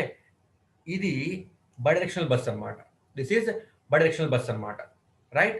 ఏం చేస్తుంది ఇది డేటా బస్ అంటే సిపియుని పెరిఫరల్స్ని ఇది కనెక్ట్ చేస్తుంది అనమాట, అంటే డేటాని ట్రాన్స్మిట్ చేస్తుంది అనమాట. అలాగే మెమొరీని కూడా చూడండి, ఇది యాక్సెస్ చేస్తుంది, ఇది ప్రోగ్రామ్ మెమొరీ, డేటా మెమొరీ రెండింటిని ఇది యాక్సెస్ చేస్తుంది అనమాట. So this is data bus. So ఏం చేస్తుంది మనకి ఇది, this is bidirectional bus. It transports data between peripherals and CPU and also memory and CPU. Okay, it is bidirectional bus అన్నమాట. So డేటాని రీడ్ చేయాలన్నా రైట్ చేయాలన్నా సరే ఇదే చేయాలి, రైట్. ఈ బస్ ద్వారానే వెళ్ళాలన్నమాట, సో సేమ్ బస్ ఉంది, సింగిల్ బస్ ఉందన్నమాట. డేటాని రీడ్ చేయడానికి, డేటా రైట్ చేయడానికి సింగిల్ బస్ ఉంది. సో ఒకసారి రీడ్ చేస్తే ఇంకోసారి రైట్ చేయాల్సి వస్తుంది అనమాట, అది. తర్వాత address bus, this is address bus. ఇదేంటి అంటే this is only single direction bus అనమాట, కాల్డ్ యూనిడైరెక్షనల్ బస్ అనమాట ఇది, ఓకేనా అండి. దిస్ ఈజ్ యూనిడైరెక్షనల్ బస్ అనమాట ఇది, రైట్. ఇదేం చేస్తుంది అంటే ఈ అడ్రస్ బస్ ద్వారా సిపియు అన్నది మెమొరీకి పెరిఫరల్స్కి ఏ అడ్రస్లో ఉన్న డేటాని యాక్సెస్ చేసుకోవాలో చెప్తుందన్నమాట, right? The CPU uses address bus to indicate which peripherals it wants to access. ఏ పెరిఫరల్స్ యాక్సెస్ చేసుకోవాలి, ఏ మెమరీ లొకేషన్ డేటాని యాక్సెస్ చేసుకోవాలి అన్నది ఈ డేటా బస్ ద్వారా చేస్తుంది అనమాట. ఓకేనమ్మా? సారీ ఈ అడ్రస్ బస్ ద్వారా చేస్తుంది అనమాట. Okay, now control bus. ఇదేంటి అంటే it controls data exchange between CPU and peripherals. Okay, so this bus carries signal. Okay, the bus carries signals that are used to manage and synchronize exchanges between CPU and its peripherals. So CPU నుంచి peripherals కి data transfer ని ఇది execute చేస్తూ ఉంటుంది అనమాట. ఏ విధంగా manage చేస్తుంటుంది అనమాట. డేటా ఫ్లోని ఇది మేనేజ్ చేస్తూ ఉంటుంది అనమాట. As well as indicates if CPU wants to read or write the peripheral. ఏ పెరిఫరల్స్ ని రీడ్ చేయాలి, డేటా ఎక్కడికి రైట్ చేయాలి అండ్ దాన్ని సింక్రనైజ్ చేస్తూ ఉంటుంది అనమాట కంట్రోల్ బస్ అన్నది. ఓకే, ఇది ఒక ప్రాబ్లం ఏంటి, సింగిల్ మెమరీ ఉంది, సింగిల్ బస్ ఉంది. ఓకేనమ్మా? ఈ సింగిల్ మెమరీలోనే మనకి ప్రోగ్రాము ఉంటుంది, డేటా కూడా ఉంటుంది. అంటే ప్రోగ్రామ్ మెమరీ, డేటా మెమరీ రెండు కూడా ఒకే మెమరీలో ఉన్నాయి. అదొక ప్రాబ్లం. రెండోది ఏంటి, డేటా బస్ అన్నది డేటాని రీడ్ చేయడానికి, రైట్ చేయడానికి కూడా ఒకటే బస్సు ఉపయోగిస్తున్నాను ఇక్కడ నేను. కాబట్టి ఒకసారి రీడ్ చేస్తే ఇంకోసారి రైట్ చేస్తుంది ఇంకో క్లాక్ సైకిల్లో. సో ఇది మనకి ప్రాబ్లం అన్నమాట. ఇది ఓవర్కమ్ చేయడానికి I'm moving on to Harvard architecture. ఓకేనండి? ఇప్పుడు DC ప్రాసెస్ ఎక్కువ ఉపయోగిస్తుంది ఏంటి అంటే హార్వర్డ్ ఆర్కిటెక్చర్ అనమాట. ఓకేనా? DC ప్రాసెస్ ఎక్కువ ఉపయోగిస్తుంది ఇప్పుడు ఏంటి అంటే హార్వర్డ్ ఆర్కిటెక్చర్ అనమాట, రైట్? ఇప్పుడు గమనించండి, ఇందులో ఉన్న ప్రాబ్లమ్ని ఓవర్కమ్ చేస్తూ నేను చేశాను రా. ఏం లేదు, ప్రోగ్రామ్ చూడండి, ఇక్కడ మనకి ప్రోగ్రామ్ మెమరీ, డేటా మెమరీ అంటే ఒకే మెమరీలో ప్రోగ్రామ్ ఉంది, డేటా ఉందన్నమాట. కాబట్టి ఇక్కడ ఏం చేస్తున్నాను, ఏదో ప్రాబ్లం కదా ఇక్కడ నాకు ఇది. కాబట్టి ఈ మెమరీ నేను 2 పార్ట్స్ చేశాను. ఒకటి ప్రోగ్రామ్ మెమరీ, ఒకటి డేటా మెమరీ. డేటా మెమరీలో డేటా మాత్రం స్టోర్ అవుతుంది, ప్రోగ్రామ్ మెమరీలో ప్రోగ్రామ్ మాత్రం స్టోర్ అవుతుంది అనమాట.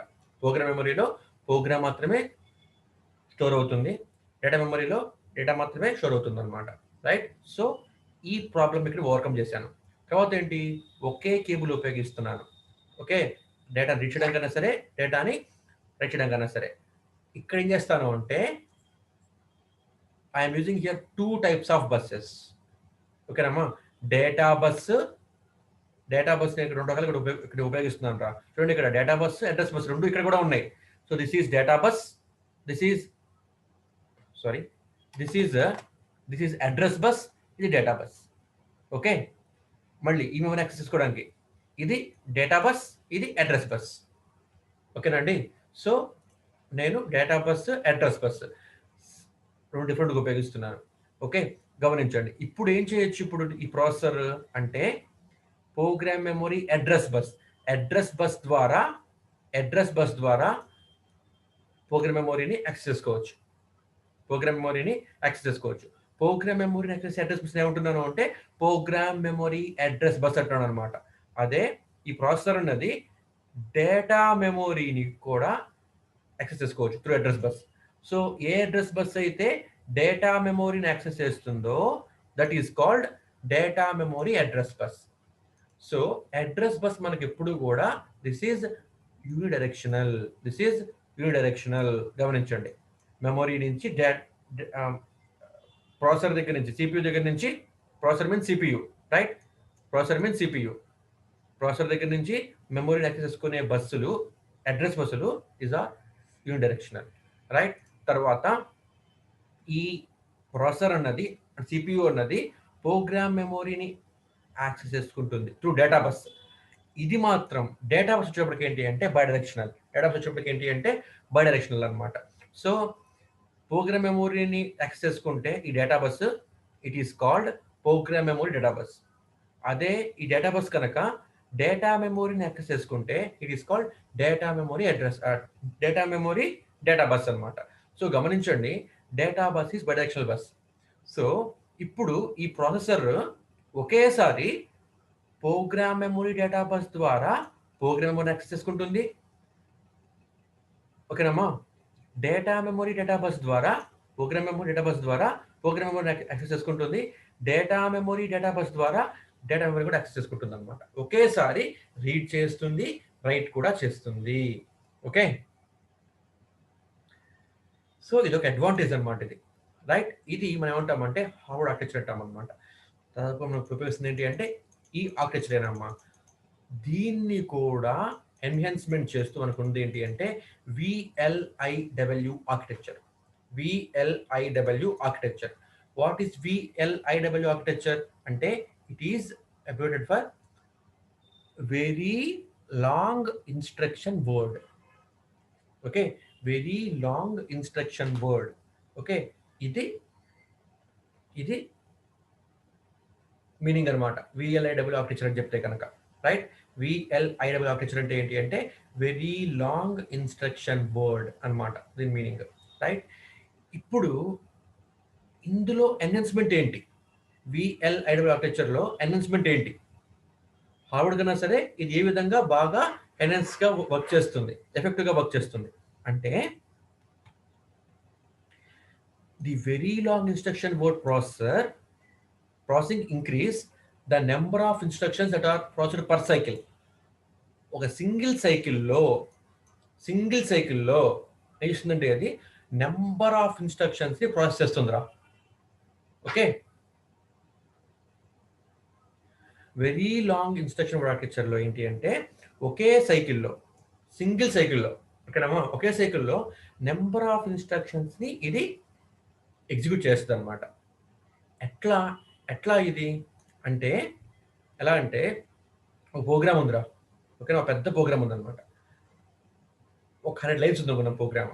ఈ 100 లైన్ల ప్రోగ్రాంలో చూడండి, 100 లైన్ల ప్రోగ్రాముల్లో ఒక్కొక్క లైన్ ఒక్కొక్క ఇన్స్ట్రక్షన్ కదా ఎగ్జిక్యూట్ చేస్తూ ఉంటుంది కదా. ఒక్కొక్క లైన్ కూడా ఒక్కొక్క ఇన్స్ట్రక్షన్ ఎగ్జిక్యూట్ చేస్తూ ఉంటుంది అనమాట. ఒక లైన్ అంటే ఒక ఇన్స్ట్రక్షన్, ఇదొక ఇన్స్ట్రక్షన్, ఇదొక ఇన్స్ట్రక్షన్, ఇదొక ఇన్స్ట్రక్షన్, ఇదొక ఇన్స్ట్రక్షన్, ఇది మూవ్, ఇది మల్, ఇది యాడ్, ఇది సబ్, ఇది ఫ్యాక్టోరియల్. ఓకే, ఇట్లా. ఓకే, ఇది కన్వల్యూషన్, కోరిలేషన్, ఇట్లాంటివి అనమాట, right. So let us suppose ఏం చేస్తుందంటే ఇది ఒక ఇదిగోండి ఇలాగా నెంబర్ ఆఫ్ ఇన్స్ట్రక్షన్స్ ఉన్నాయిరా ఒక ప్రోగ్రాంలో. ఏం చేస్తుందంటే ఏ ఇన్స్ట్రక్షన్స్ ఒకే రకమైన ఇన్స్ట్రక్షన్స్ అంటే ఫర్ ఎగ్జాంపుల్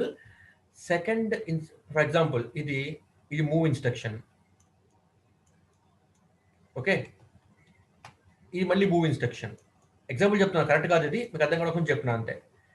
ఇది ఇంకో మూవ్ ఇన్స్ట్రక్షన్, ఇంకోసారి ఎక్కడో ఉంది మూవ్ ఇన్స్ట్రక్షన్ ఇక్కడ ఇది. ఓకే, ఇట్లాంటి ఇన్స్ట్రక్షన్స్ అంటే మల్టిపుల్ ఇన్స్ట్రక్షన్స్ అంటే ఒకే రకమైన ఇన్స్ట్రక్షన్స్ ఉన్నాయనుకోండి పెద్ద ప్రోగ్రాంలో, అవన్నీ కూడా ఏంటంటే ఒకేసారి ఎగ్జిక్యూట్ చేస్తుంది అనమాట. ఈ ఇన్స్ట్రక్షన్ అన్ని కూడాను ఒకేసారి ఎగ్జిక్యూట్ చేస్తాం. అయితే ఎలా ఎగ్జిక్యూట్ చేస్తుంది మళ్ళీ అది? ఫర్ ఎగ్జాంపుల్ ఇక్కడ మూవ్ అని ఉందిరా, మూవ్ ఏఎక్స్ కామా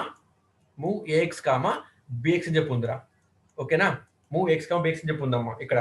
అయితే ఈ ఇన్స్ట్రక్షన్ ఏంటంటే it depends upon output of previous instruction చెప్పి అనుకుందాం. ఫర్ ఎగ్జాంపుల్ ఈ move operation, move AX comma BX ఉంది కదా, ఈ ఆపరేషన్ అన్నది అవ్వాలి అంటే for example this instruction execute అవ్వాలి అంటే let us suppose this instruction is depending upon previous instruction. ముందు అంటే ఈ ప్రీవియస్ ఇన్స్ట్రక్షన్ ఎగ్జిక్యూట్ అయితే తప్ప నేను ఈ ఇన్స్ట్రక్షన్ ఎగ్జిక్యూట్ చేయలేను అనుకున్నప్పుడు అలాంటి వాటి ఎగ్జిక్యూట్ చేయకుండా ఏదైతే ఇన్స్ట్రక్షన్స్ ఇండిపెండెంట్ గా ఉంటాయో, ఓకేనా, ఒకే రకమైన ఇన్స్ట్రక్షన్స్ ఇండిపెండెంట్ గా ఉంటాయో వాటిని కూడాను ఒకేసారి ఎగ్జిక్యూట్ చేస్తారు అనమాట. ఓకే, ఇంకా మీకు ఈజీగా అర్థం కావాలంటే వచ్చిన సి ప్రోగ్రామ్ తీసుకుని చెప్తా చూడండి. ఇప్పుడు A equal to B plus C, okay, right. Sum D equal to D equal to E plus F. Sum G equal to అంటే గమనించండి మొత్తం అన్ని ఏంటి యాడే కదా అన్ని కూడాను. ఇది యాడ్ B కామా C, ఇది యాడ్ E కామా F, ఇది add G equal to H comma I. ఇవన్నీ ఏంటి ఒకే రకమైన ఇన్స్ట్రక్షన్స్ అనమాట. ఇవన్నీ మనకి ఏంటి ఒకే రకమైన ఇన్స్ట్రక్షన్స్ అనమాట. సో ఇవన్నీ ఒకే రకమైన ఇన్స్ట్రక్షన్స్ అనమాట. సో ఇట్లాంటి ఒకే రకమైన ఇన్స్ట్రక్షన్స్ ఓ పెద్ద ప్రోగ్రామ్ లో ఎన్ని ఉన్నాయో అవన్నీ గ్రూప్ చేస్తుంది అనమాట. ఇందులో ఈ ఆర్కిటెక్చర్ లో చెప్పాను అదనమాట, రైట్. ఒకే రకమైన ఇన్స్ట్రక్షన్స్ మొత్తం గ్రూప్ చేస్తుంది అనమాట. గ్రూప్ చేసేసి అన్నిటినీ కూడాను ఒకే సైకిల్లో ఎగ్జిక్యూట్ చేస్తుంది అనమాట. అన్నిటిని కూడాను ఒకే సైకిల్లో, ఒకే క్లాక్ సైకిల్లో ఎగ్జిక్యూట్ చేస్తుంది అనమాట, రైట్. అయితే ఫర్ ఎగ్జాంపుల్ ఇంకోటి రాస్తున్నా ఇక్కడ నేను, some J equal to okay G plus K అన్నాను అనుకోండి, ఫర్ ఎగ్జాంపుల్. ఇప్పుడు ఇది కూడా యాడ్ ఇన్స్ట్రక్షనేగా, రైట్. ఇదిగోండి, ఇది A equal B plus C, ఇది యాడ్ ఇన్స్ట్రక్షనే, right. D equal D plus F, ఇది కూడా యాడే. G equal H plus I, ఇది కూడా యాడ్ ఇన్స్ట్రక్షనే. J equal G plus K, ఇది కూడా యాడ్ ఇన్స్ట్రక్షనే. కానీ గమనించండి, J equal to G plus K అన్నది ఎగ్జిక్యూట్ అవ్వాలి అంటే, ఫస్ట్ ఆఫ్ ఆల్ నాకేం కావాలి అంటే G ఎగ్జిక్యూట్ అవ్వాలి. G equal H plus I కదా, H I రెండు యాడ్ అయిన తర్వాత మాత్రమే G వస్తుంది. అప్పుడు G బేస్ చేసుకొని ఇక్కడ J అవుట్పుట్ నాకు వస్తుంది అనమాట. Gకి K యాడ్ చేస్తే J వస్తుంది అనమాట. ఓకేనా అండి, అర్థమవుతుందా? అంటే ఇప్పుడు గమనించండి, ఇదేం చేస్తుంది ఈ VLAW ఆర్కిటెక్చర్ అంటే సో ఇవి అన్నీ కూడాను ఒకే రకమైన ఇన్స్ట్రక్షన్సే, యాడ్ ఇన్స్ట్రక్షన్సే. అయితే అన్నీ ఒకేసారి హ్యాండిల్ చేస్తారు అనమాట. అయితే ఈ లాస్ట్ ఇన్స్ట్రక్షన్ మీరు చూస్తే కనుక, this instruction output depends upon execution of this previous instruction అనమాట. కాబట్టి ఏం చేస్తుంది ఇది అంటే, ఫస్ట్ ఆఫ్ ఆల్ ఇంతవరకు ఎగ్జిక్యూట్ చేసేసి, అంటే ఒకే రకమైన ఇన్స్ట్రక్షన్స్ ఇంకో దాని మీద డిపెండెన్సీ లేనివన్నమాట. ఓకేనమ్మా, వేరే ఇన్స్ట్రక్షన్స్ మీద డిపెండ్ అవ్వకుండా ఉంటే కనుక, ఇదిగోండి ఇప్పుడు ఈ మూడింటిని కూడా at same clock cycle, at single clock cycle ఇది ఎగ్జిక్యూట్ చేస్తుంది అనమాట. ఎప్పుడైతే G equal H plus I అని వచ్చిందో అప్పుడు ఈ ఇన్స్ట్రక్షన్ హ్యాండిల్ చేస్తారు అనమాట. ఓకేనామా, సో ఒకే రకమైన ఇన్స్ట్రక్షన్స్ ప్రోగ్రామ్ మొత్తంలో ఎన్ని ఉన్నాయో అన్ని ఒక బ్లాకింగ్ చేస్తారు అనమాట. అన్ని కూడా ఇది ఒక బ్లాక్ కింద చేస్తారు అనమాట. ఓకేనమ్మా, అన్ని బ్లాక్ కింద చేసి ప్లస్ మళ్ళీ ఎలా ఉండాలి అవి అంటే ఇంటర్ డిపెండెంట్ ఉండాలన్నమాట, ఉండకూడదు. ఓకేనా, ఇంటర్ డిపెండెంట్ ఉండకూడదు, ఒకరి మీద ఒకటి డిపెండ్ అయి ఉండకూడదు అనమాట.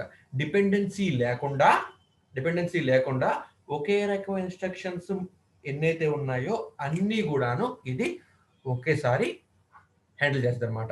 It is a concatenation mixing, ఓకేనమ్మా, clubbing of several short instructions and require multiple execution units running in parallel to carry out instructions in a single cycle. So single సైకిల్లో execute అవ్వేలా చేస్తుంది. దీనికోసము నాకు we require multiple execution units run in parallel. ఇది చూద్దాం ఒకసారి, పక్కన పెడతాం దీన్ని, right. So అసలు ఏంటి అంటే చూద్దాం ఇప్పుడు. Very long instruction word processor consists of architecture that reads relatively large group of instructions and execute them in a single cycle. Okay, so execute చేస్తారన్నమాట, right? The VLSI processor combines many simple instructions into a single long instruction word that uses different registers. Right? For example, a group may contain 4 instructions and compiler ensures that those 4 instructions are not dependent on each other, right? So that they can be executed simultaneously. Okay నండి, అంటే ఏంటి ఇది మనం చూసాం కదా, ఈ పారాక్ మనం ఇప్పుడు చూసాం, ఎగ్జాంపుల్ చూసాము, అదే ఎక్స్ప్లెనేషన్. ఇప్పుడు ఇదేంటి ఇక్కడ it require multiple execution units in single running in parallel. ఎంత ఇవ్వాలేంటి చూద్దాం. ఇప్పుడు let us move on to architecture. ఇది ఆర్కిటెక్చర్ రా. ఓకే, సో ఇన్స్ట్రక్షన్స్ మొత్తం ఎక్కడ ఉంటాయి? ఇన్స్ట్రక్షన్ కార్డ్స్లో ఉంటాయి. అంటే మెమరీ కదా ఇది, ఇందులో ఉంటుందన్నమాట. రైట్, దీని నుంచి ఇన్స్ట్రక్షన్ రిజిస్టర్కి ఏ ఇన్స్ట్రక్షన్స్ ఎగ్జిక్యూట్ చేయాలో పంపిస్తుంటుంది అనమాట. ఓకేనమ్మా, ఇది ఒక్కొక్క ఇన్స్ట్రక్షన్ని ఇది పంపిస్తూ ఇలా ఉంటుంది, పంపిస్తూ ఇలా ఉంటుంది అనమాట. రైట్, సో గమనించండి ఒకసారి ఇక్కడ. ఇప్పుడు ఒకే రకమైన ఇన్స్ట్రక్షన్స్, ఫర్ ఎగ్జాంపుల్ ఇక్కడ యాడ్ అని ఒకటి ఇచ్చాడు, యాడ్. ఓకే, నెక్స్ట్ ఇన్స్ట్రక్షన్ కూడా add, next instruction multiplication. Okay, next instruction div, next instruction convolution. Okay, or CCONV cycle convolution. Okay, తర్వాత కన్వల్యూషన్, తర్వాత ఎఫ్ఐఆర్, మళ్ళీ కన్వల్యూషన్, మళ్ళీ సిఓఎన్వి సైకిల్ కన్వల్యూషన్, మళ్ళీ ఎఫ్ఐఆర్, తర్వాత ఐఐఆర్. ఇలా ఇచ్చుకుంటూ పోయాను నేను. ఇలా చాలా ఉన్నాయన్నమాట. నాకు ఒక ప్రోగ్రామ్ రాశాను ఇది నేను. ఈ ప్రోగ్రాంలో ఇవన్నీ ఉన్నాయన్నమాట నాకు. ఈ ప్రోగ్రాంలో ఇవన్నీ ఉన్నాయన్నమాట నాకు ఇన్స్ట్రక్షన్స్. సో ఇప్పుడు గమనించండి, ఈ ఫర్ ఎగ్జాంపుల్ ఇందులో మనము ఎటువంటి ఇన్స్ట్రక్షన్ కూడాను ప్రీవియస్ ఇన్స్ట్రక్షన్ యొక్క అవుట్పుట్ మీద డిపెండ్ అయ్యి లేదు అనుకుందాం.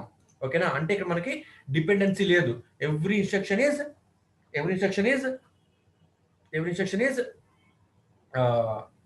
ఇండిపెండెంట్ అనుకుందాం అనమాట. ఫర్ ఎగ్జాంపుల్ ఇక్కడ యాడ్ ఉంది, ఓకే, ఇంకెక్కడ యాడ్ ఉంది, ఇంకెక్కడ యాడ్ లేదు.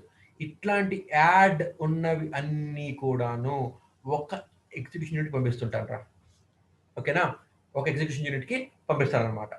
రైట్, తర్వాత ఎక్కడైతే మల్టిప్లికేషన్ ఉందో అవన్నీ కలిపేసి ఇంకో ఎగ్జిక్యూషన్ యూనిట్కి పంపిస్తారనమాట. తర్వాత ఎక్కడైతే డివిజన్ ఉందో అవన్నీ కలిపేసి ఒక ఎగ్జిక్యూషన్ యూనిట్ పంపిస్తారనమాట. సిసిఓఎన్వి ఎక్కడుందో అవన్నీ కలిపి ఒక ఎగ్జిక్యూషన్ యూనిట్ పంపిస్తారనమాట. రైట్, ఎక్కడైతే సిఓఎన్బి ఉందో అవన్నీ కలిపి ఒక ఎగ్జిక్యూషన్ యూనిట్ పంపిస్తారనమాట. ఓకేనమ్మా, ఎక్కడైతే ఎఫ్ఐఆర్ ఉందో అవన్నీ కలిపి ఇంకో ఎగ్జిక్యూషన్ యూనిట్ పంపిస్తుంటారనమాట. ఓకేనా, అంటే ఒకే ప్రోగ్రాంలో ఉన్న మల్టిపుల్ ఇన్స్ట్రక్షన్స్ మొత్తాన్ని కూడా ఒకే వర్డ్ కింద తయారు చేసేసి ఇది ఒక్కొక్క ఎగ్జిక్యూషన్ యూనిట్ పెర్ఫామ్ చేస్తుంటే ఆపరేషన్ అనమాట. ఓకేనండి, అర్థమవుతుందమ్మా? So let us suppose independent అనుకుందాం. ఒక ఇన్స్ట్రక్షన్ యొక్క అవుట్పుట్ మీద డిపెండ్ అయ్యి ఇంకో ఇన్స్ట్రక్షన్ వర్క్ చేయట్లేదు అనుకుందాం. అప్పుడు ఇలా అనమాట, ఏదైతే డిపెండెన్సీ ఉందో దాన్ని ఇది కన్సిడర్ చేసుకోకుండా మిగతా ఎగ్జిక్యూట్ చేసిన తర్వాత లాస్ట్లో చేస్తారు అనమాట. సో ఇప్పుడు గమనించండి, ఇట్లా నాకు ఏం కావాలి అంటే ఇలా గ్రూప్ చేస్తున్నప్పుడు I need multiple execution units. ఓకేనా, ఈ మల్టిపుల్ ఎగ్జిక్యూషన్ యూనిట్స్ ఎన్ని ఎక్కువ ఉంటే అవుట్పుట్ నాకు అంత ఫాస్ట్గా వస్తుంది. ఓకేనామా, అదే ఇక్కడ రాసి చూడండి. ఇక్కడ the very long instruction word processing increase the number of instructions that are processed per cycle. ఒక సైకిల్లోనే మల్టిపుల్ ఇన్స్ట్రక్షన్స్ని హ్యాండిల్ చేస్తుంది. Right, it is a concatenation of several short instructions and require multiple execution units. ఓకేనండి, running in parallel to carry out instructions in a single cycle. Okay, ఇప్పుడు చెప్పిన ఎగ్జాంపుల్లో ఇదిగోండి. Okay, ఒక రకమైన ఆపరేషన్స్ మొత్తము ఒక ఎగ్జిక్యూషన్ యూనిట్ చేస్తుంది అన్నమాట. ఇంకో రకమైన ఆపరేషన్స్ అన్ని కూడాను ఇది చేస్తుంది అనుకుందాం. ఇంకో రకమైన ఇన్స్ట్రక్షన్స్ మొత్తం కూడాను ఇది ఎగ్జిక్యూట్ చేస్తుంది అనుకుందాం. ఇంకొక రకమైన ఇన్స్ట్రక్షన్స్ మొత్తాన్ని కూడాను ఇది ఎగ్జిక్యూట్ చేస్తుంది అనుకుందాం. రైట్, ఇలా ఎగ్జిక్యూట్ చేస్తుందని చెప్పి అనుకున్నప్పుడు చూడండి, ఇవన్నీ కూడా ప్యారల్గా వర్క్ చేస్తాయి అనమాట, ప్యారల్గా రన్ చేస్తాయి అనమాట. ఓకేనామా, ప్యారల్గా రన్ చేస్తాయి అనమాట.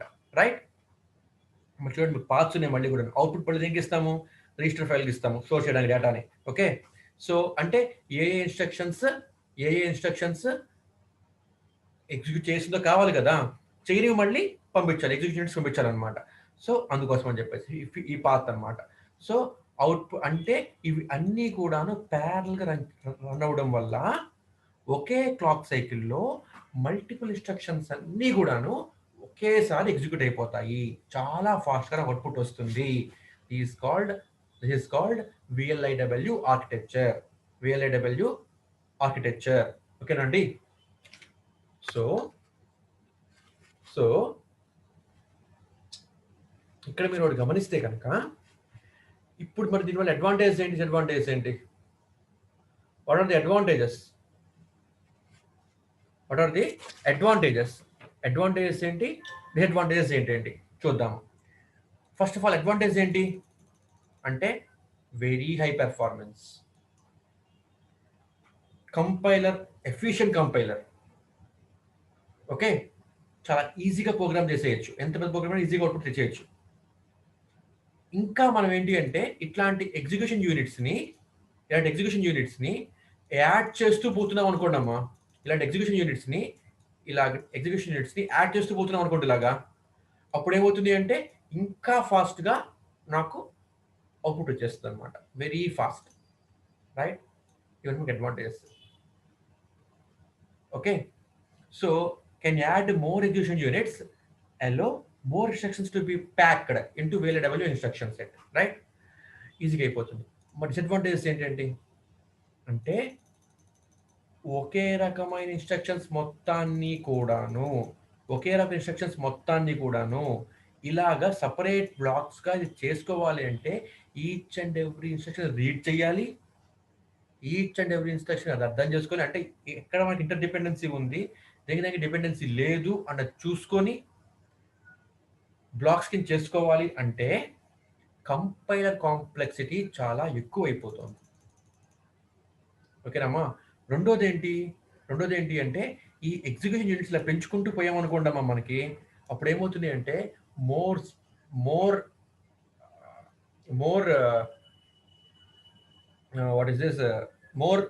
స్పేస్ అవసరం అవుతుంది అనమాట. మోర్ స్పేస్ అనేది తీసుకుంటుంది అనమాట.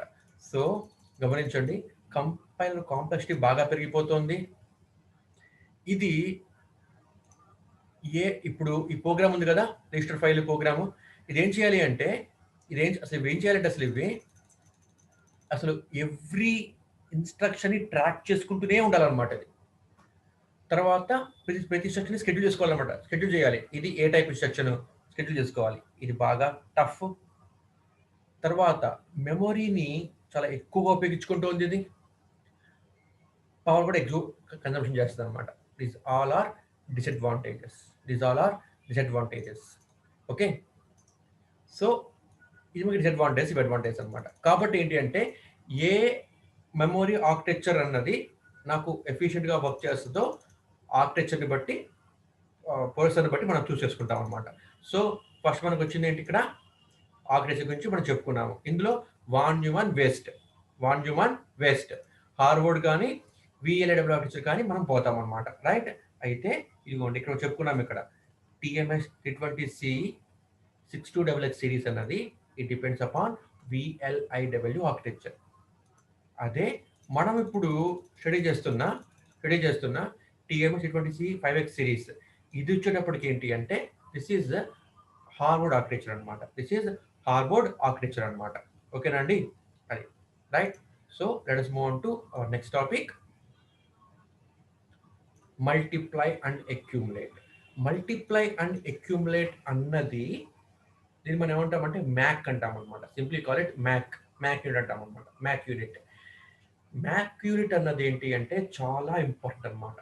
ఎందుకని అంటే మీకు ఒక డిజిటల్ సిగ్నల్ ప్రాసెసర్ యొక్క ఫంక్షనాలిటీ కానీ స్పీడ్ కానీ ఇది మొత్తం కూడా ఎఫిషియన్సీ ఆఫ్ మ్యాక్ మీద డిపెండ్ అవుతుందిరా. అనమాట. ఓకేనా?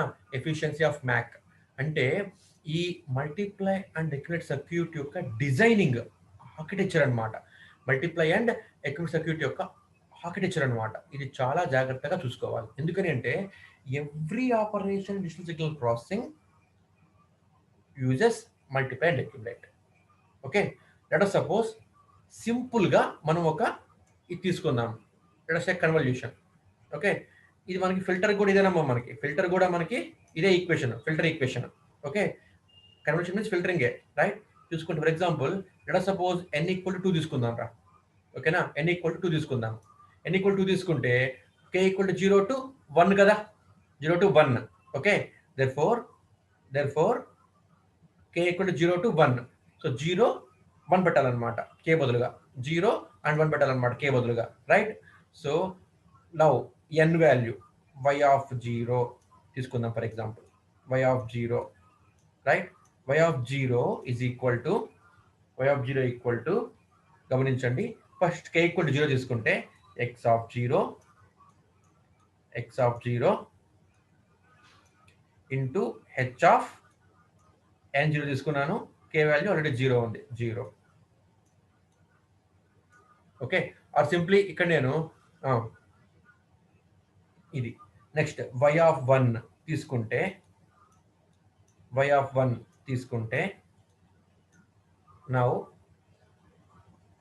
Sorry K N equal to zero పెట్టాం కదా, ఎన్ ఈక్వల్ జీరో పెట్టానమ్మమ్మ, sorry, 1 minute, N equal to zero దగ్గర, okay, K equal to zero, K equal to one కదా, plus when K equal to one X of K, X of K, X of K అంటే K equal to one, X of one H of, H of N value జీరోనే, zero minus K value one, one ఇవన్నీ వస్తుంది. గమనించండి ఇక్కడ పేరు ఉందన్నమాట, multiply and accumulate. గమనించండి ఇక్కడ మీరు X of zero is multiplied with H of zero, అలాగే X of one is multiplied by H of one. Okay, of course minus one అమ్మాలి, సారీ తప్పు రాశాను, minus one. Okay, so so ఇప్పుడు ఏం చేయాలి, X of zero H of zero add చేశాను, sorry sorry, X zero H of zero, first of all I did multiplication, I did multiplication, అలాగే X of one H of minus one I did multiplication, multiply and accumulate అంటే adding అనమాట. చూడండి కొంచెం ఇక్కడ add చేస్తున్నాను, కొంచెం ఇక్కడ మీకు నేను యాడ్ చేస్తున్నాను. మీరు ఫిల్టరింగే తీసుకోండి, కన్వల్యూషనే తీసుకోండి, ఓకేనామా? అది మనం చేసాం కూడా కదా మనం, direct form 1, direct form 2, okay, cascade form, parallel form, మొత్తం మనం చూసాం కూడా ఫిల్టర్స్ని. అలాగే FIR, IIR sorry what is this, IR filters చూసాం మనము. తర్వాత ఫాస్ట్ ఫోరియర్ ట్రాన్స్ఫార్మ్స్ చూసాం మనము. అంతా కూడా multiply and accumulation, multiplication and accumulation. So multiply and accumulate అన్నది ఏంటి అంటే చాలా important function. So all 90% of all digital signal processing applications అన్నది మల్టిప్లై అండ్ అక్యుములేట్ యూనిట్ యొక్క ఫంక్షనాలిటీ మీద డిపెండ్ అయ్యి స్పీడ్ కానీ యాక్యురసీ కానీ అవన్నీ మనకు ఉంటుందన్నమాట, రైట్? సో ఇది చాలా important. So multiply and accumulate operation is the basis of many DSP algorithms, especially digital filtering. The term digital filtering refers to algorithm by which digital signal or sequence of numbers is transferred into another sequence of numbers termed as digital output. Ante kada, right? So digital filters are specially used in digital image processing. మనం ఈ filters ఎక్కడ ఉపయోగిస్తున్నాం, మనం image ప్రాసెసింగ్లోను, pattern రికగ్నిషన్లోను, spectral అనాలిసిస్లోను, వీటన్నిటిలో ఉపయోగిస్తాం అన్నమాట. కాబట్టి ఇక్కడ మనకి ఏంటి అంటే మల్టిప్లై ఆపరేషన్, అక్యుములేట్ ఆపరేషన్ రెండు జరుగుతూనే ఉందన్నమాట. So here X of N and ఇక్కడ X of K is the input, H of N is the impulse response of the filter. So output ఏంటి అంటే the output of filter is finite length sum of present and previous inputs to the filter. అంతే కదా, ఇప్పుడు మనం చూసాం ఇక్కడ equation లో, right? To perform filtering the minimum requirement is to multiply the two values and then add result. అంతే కదా, మనం ఇక్కడ మల్టిప్లై చేసాం రెండింటిని అండ్ దెన్ యాడ్ చేసాం మధ్యలో, మల్టిప్లై అండ్ అక్యుములేట్. కాబట్టి ఇది మనకి చాలా ఫాస్ట్గా వర్క్ చేయాలి. ఇన్పుట్ ఇచ్చిన వెంటనే ఫాస్ట్గా ఇది ప్రాసెస్ చేస్తే ప్రాసెస్ స్పీడింగ్ అనేది మనకు ఉంటుంది మనకి ఇందులో. So to make this possible, a fast, dedicated hardware MAC using either fixed point or floating point arithmetic is necessary. ఇది ఖచ్చితంగా మనకు ఉండాలన్నమాట, రైట్? సో ఈ పెర్ఫామ్ చేయడానికి ఎలా చేయాలి? So these are steps. Function already మీకు ఇది ఎంపీఎంసీలో వచ్చే ఉంటుంది. ఒక ఇన్స్ట్రక్షన్ ఎగ్జిక్యూట్ చేయాలంటే first of all reads 16-bit sample data, data అనేది రీడ్ చేయాలి, okay, pointed by register, right? తర్వాత increment data sample by increment data pointer by 2, data పాయింటర్ని 2 by 2 ఇంక్రిమెంట్ చేయాలి. 16-bit కోఎఫిషియంట్ రీడ్ చేయాలి. Okay, point by the register in program memory అనమాట. Right, మనం దీన్ని ఇప్పుడు రీడ్ చేయాలి. తర్వాత ప్రోగ్రామ్ మెమరీ ఇన్స్ట్రక్షన్ తీసుకున్న తర్వాత ప్రోగ్రామ్ మెమరీ నుంచి ఇన్స్ట్రక్షన్ రీడ్ చేసిన తర్వాత ఇంక్రిమెంట్ కోఎఫిషియంట్ రిజిస్టర్ బై 2 చేయాలి. తర్వాత sign multiply data and coefficient to yield 32-bit result. ఎందుకని అంటే 16-bit డేటా మనం మల్టిప్లై చేస్తున్నప్పుడు విల్ గెట్ 32-bit రిజల్ట్ వస్తుంది అనమాట మనకి. ఓకే, 2n bits మల్టిప్లై చేస్తే మ్యాక్సిమం 2n అవుట్పుట్ వస్తుంది మనకి, అవునా? సో అందుకని అనమాట. రైట్, సో దీన్ని మన రిజల్ట్కి యాడ్ చేయాలి. అక్కడ 32-bit రిజిస్టర్. ఈ సింపుల్ ప్రాసెస్ మొత్తము కూడా మీకు ఎంపీఎంసీలో వచ్చే ఉంటుంది. Okay, so I don't want to move in to this. చాలా సింపుల్ ఇది. సో ఇది మనకి మ్యాక్ చేసే ఫంక్షనాలిటీ అనమాట. మ్యాక్ చేసే ఫంక్షనాలిటీ. రైట్, ఇంకా ఏంటి అంటే ఇది ఈ మల్టిప్లయర్ మ్యాక్లో సైన్డ్ మల్టిప్లికేషన్ని, సైన్డ్ అన్సైన్డ్ మల్టిప్లికేషన్ని, అన్సైన్డ్ మల్టిప్లికేషన్స్ని అన్నిటిని కూడా హ్యాండిల్ చేయగలిగే కెపాసిటీ ఉండాలి దీనికి. ఆ విధంగా మనము మ్యాక్ యొక్క ఆర్కిటెక్చర్ని చేసుకోవాలి. ఓకే, ఇంతవరకు మనకి మ్యాక్ గురించి రా. రైట్, ఈ మ్యాక్ గురించి నేను ఇప్పుడు స్కిప్ చేసాను, ఎక్కువగా చెప్పలేదు, స్కిప్ చేశాను ఎందుకంటే మాకు ఎంపీఎంసీలో వచ్చేస్తుంది కాబట్టి ఇది. Okay, so let us move on to last point of architecture, pipelining. Pipelining అంటే ఏంటి? పైప్లైనింగ్ అంటే ఏంటి అంటే గమనించండి. ఇప్పుడు let us suppose a program. ఈ ప్రోగ్రాంలో there are multiple steps ఉన్నాయి అనుకుందాం. ఓకే, ఇదొక ఇన్స్ట్రక్షన్, ఇదొక ఇన్స్ట్రక్షన్, ఇదొక ఇన్స్ట్రక్షన్, ఇదొక ఇన్స్ట్రక్షన్, ఇదొక ఇన్స్ట్రక్షన్ అనుకుందాం. రైట్, జనరల్గా ఫస్ట్ ఎర్లీ మైక్రో ప్రాసెసర్ అనమాట, ఎర్లీ డిఎస్పీ ప్రాసెసర్స్ ఎట్లా work చేసేవంటే let us suppose each and every instruction, instruction 1, instruction 2, instruction 3, instruction 4, instruction 5. Let us suppose every instruction కూడాను let us suppose it takes 3 microseconds to execute అనుకుందాం. For example ఒక instruction కూడాను 3 microseconds time తీసుకుంటుంది execute అవ్వడానికి అనమాట. So previous micro processor అనమాట, initial days micro processor అనమాట, initial days process అనమాట ఏం చేసేవంటే ఫస్ట్ ఇన్స్ట్రక్షన్ అయిపోయిన తర్వాత మాత్రమే సెకండ్ ఇన్స్ట్రక్షన్ ఎగ్జిక్యూట్ చేస్తాయి. సెకండ్ ఇన్స్ట్రక్షన్ ఎగ్జిక్యూట్ చేసిన తర్వాత థర్డ్ ఇన్స్ట్రక్షన్ ఎగ్జిక్యూట్ చేస్తాయి, తర్వాత ఫోర్త్ ఇన్స్ట్రక్షన్, తర్వాత ఫిఫ్త్ ఇన్స్ట్రక్షన్, ఇలా స్టెప్ బై స్టెప్ అనమాట. సో ఇన్ సీక్వెన్స్లో మనకి ఒక్కొక్క అంటే ప్రతి ఇన్స్ట్రక్షన్ కూడాను సీక్వెన్స్లో ఎగ్జిక్యూట్ చేస్తూ పోతాయి అనమాట. కాబట్టి ఇక్కడ 5 ఇన్స్ట్రక్షన్స్ ఉన్నాయి కాబట్టి if every instruction takes 3 microseconds time, then total time ఎంత పడుతుందమ్మా? ఇది 3 into 5, 15 microseconds are needed to complete total program. ఈ ప్రోగ్రామ్ పూర్తి చేయడానికి మనకి 15 microseconds పడుతుంది అనమాట. ఓకేనా, ఇది జనరల్గా జరిగే పద్ధతి. రైట్, అయితే ఇక్కడ పైప్లైనింగ్లో అలా కాదురా. పైప్లైనింగ్లో అలా కాదనమాట. It is the most inefficient way కదా ఇలా చేయడం వల్ల. సో ఇక్కడ పైప్లైనింగ్లో ఏమవుతుంది అంటే let us suppose this first instruction, this is second instruction, this is third instruction, the fourth instruction, this is fifth instruction. ఇలా ఉంది కదా.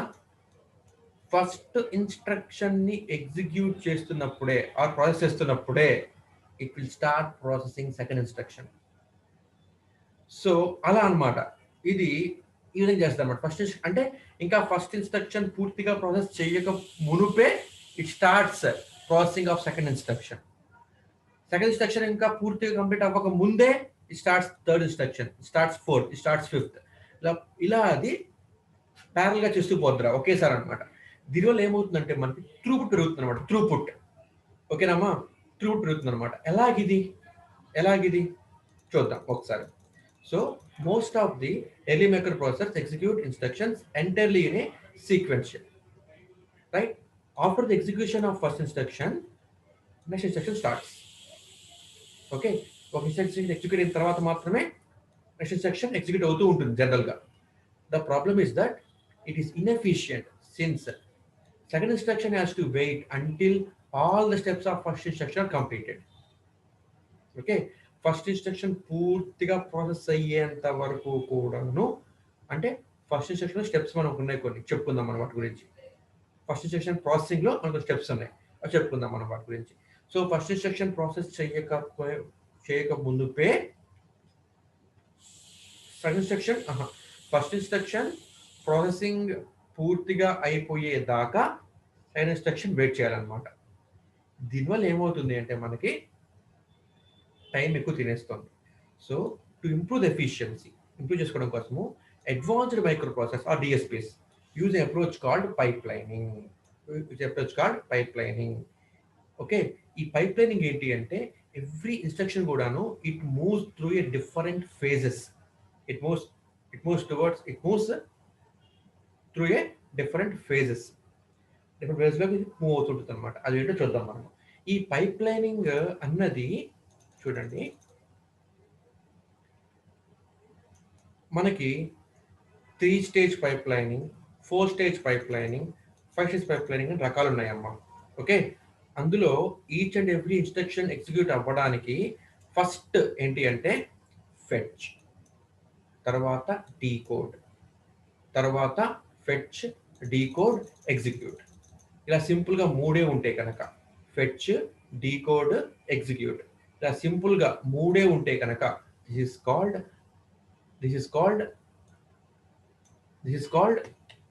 3 స్టేజ్ పైప్లైనింగ్ అనమాట. దిస్ కాల్డ్ 3 స్టేజ్ పైప్లైనింగ్ అంటాం అనమాట దీన్ని మనము.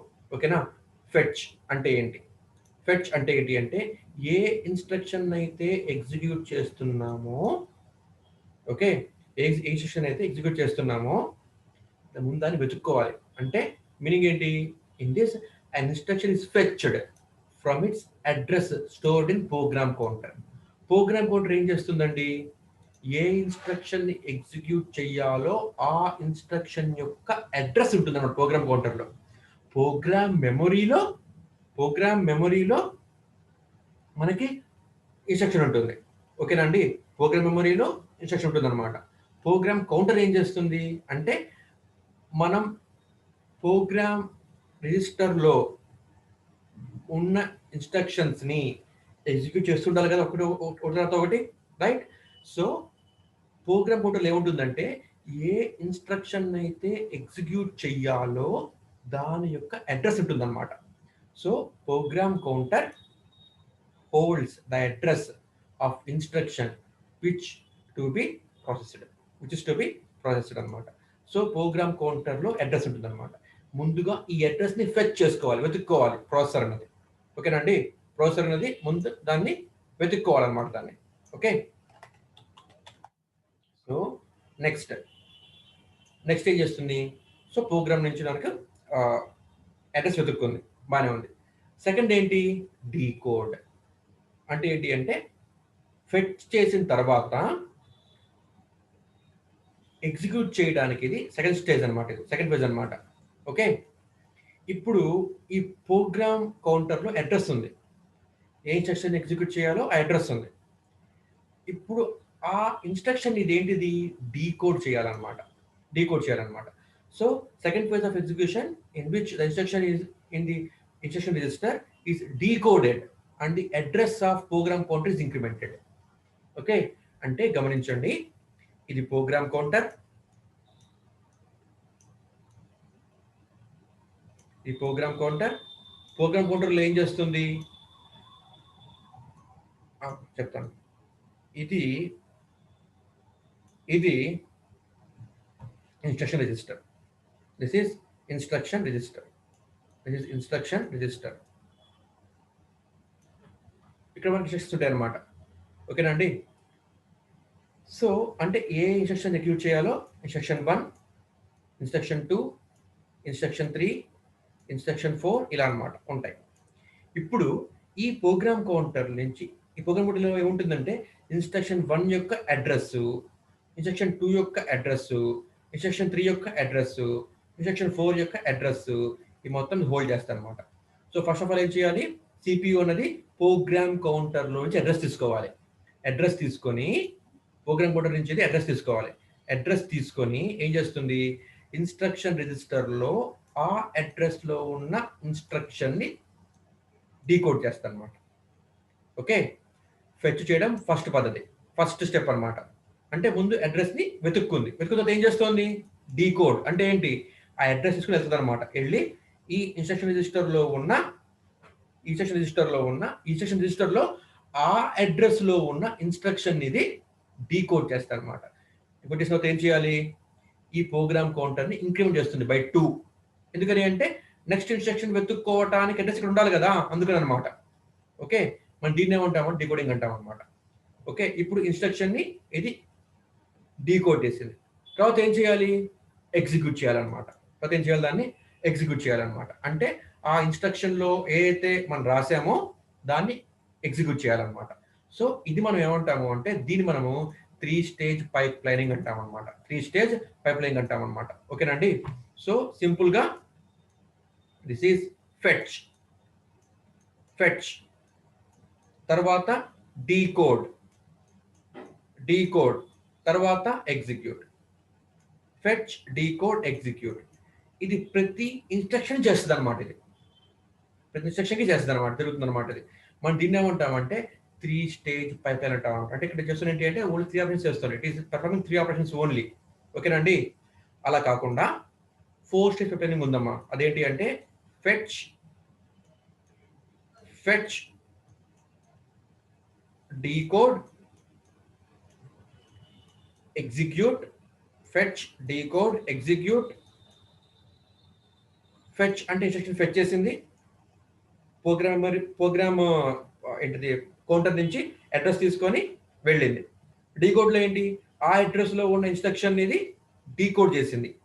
ఓకే, డీకోడ్ చేసి ఏం చేసింది అంటే ఆ ప్రోగ్రామ్ కౌంటర్ని 2కి ఇంక్రిమెంట్ చేసింది. ఆ ఇన్స్ట్రక్షన్ ఇది ఎగ్జిక్యూట్ చేస్తుంది. తర్వాత మాకు అవుట్పుట్ వస్తుంది కదా, అవుట్పుట్ని ఏం చేయాలి, స్టోర్ చేయాలి కదా, మెమొరీ రైట్. ఓకేనండి, మెమొరీ రైట్. మనం దీన్ని ఏమంటామంటే we call it 4 stage pipe line అంటాం అనమాట. Fetch, decode, execute and memory write. Okay, or fetch, decode, execute, memory write. Okay, memory write. ఇది మనకి ఏమంటామంటే this called 4 stage pipe line అనమాట. ఓకే, ఇంకోటి ఉందన్నమాట, it's called 5 stage pipe line. 5 stage pipe line అదేంటి అంటే ఫెచ్, డీకోడ్ తర్వాత ఇది ఎగ్జిక్యూట్ చేయాలి, ప్రోగ్రామ్ ఎగ్జిక్యూట్ చేయాలి. ప్రోగ్రామ్ని ఎగ్జిక్యూట్ చెయ్యాలి అంటే కొన్ని ఐఓ డివైస్ దగ్గర నుంచి డేటా తీసుకోవాల్సి ఉంటుంది అనమాట. మనం ఏమంటామంటే ఇక్కడ దీన్ని మెమొరీ రీడ్ అంటాం. డేటా తీసుకోవాల్సి వస్తుంది, మెమొరీ రీడ్. తర్వాత ఎగ్జిక్యూట్. ఇక్కడ దాకా చెప్తే it is also called 4 stage pipe line. Execute తర్వాత ఏం చేయాలి, మెమొరీలో రైట్ చేయాలి. ఓకే, స్టోర్ చేయాలి, డేటా స్టోర్ చేయాలి, అవుట్పుట్ స్టోర్ చేయాలి.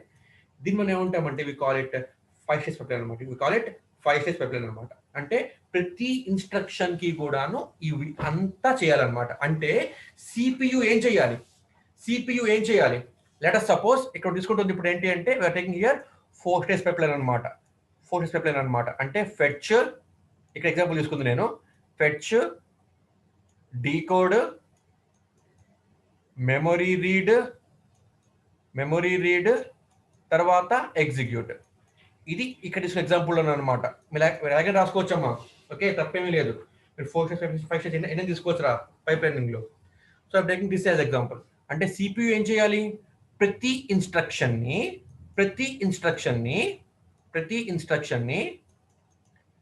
ఫెచ్ చేయాలి, డీకోడ్ చేయాలి, మెమొరీలో రీడ్ చేయాలి, డేటాని ఎగ్జిక్యూట్ చేయాలి.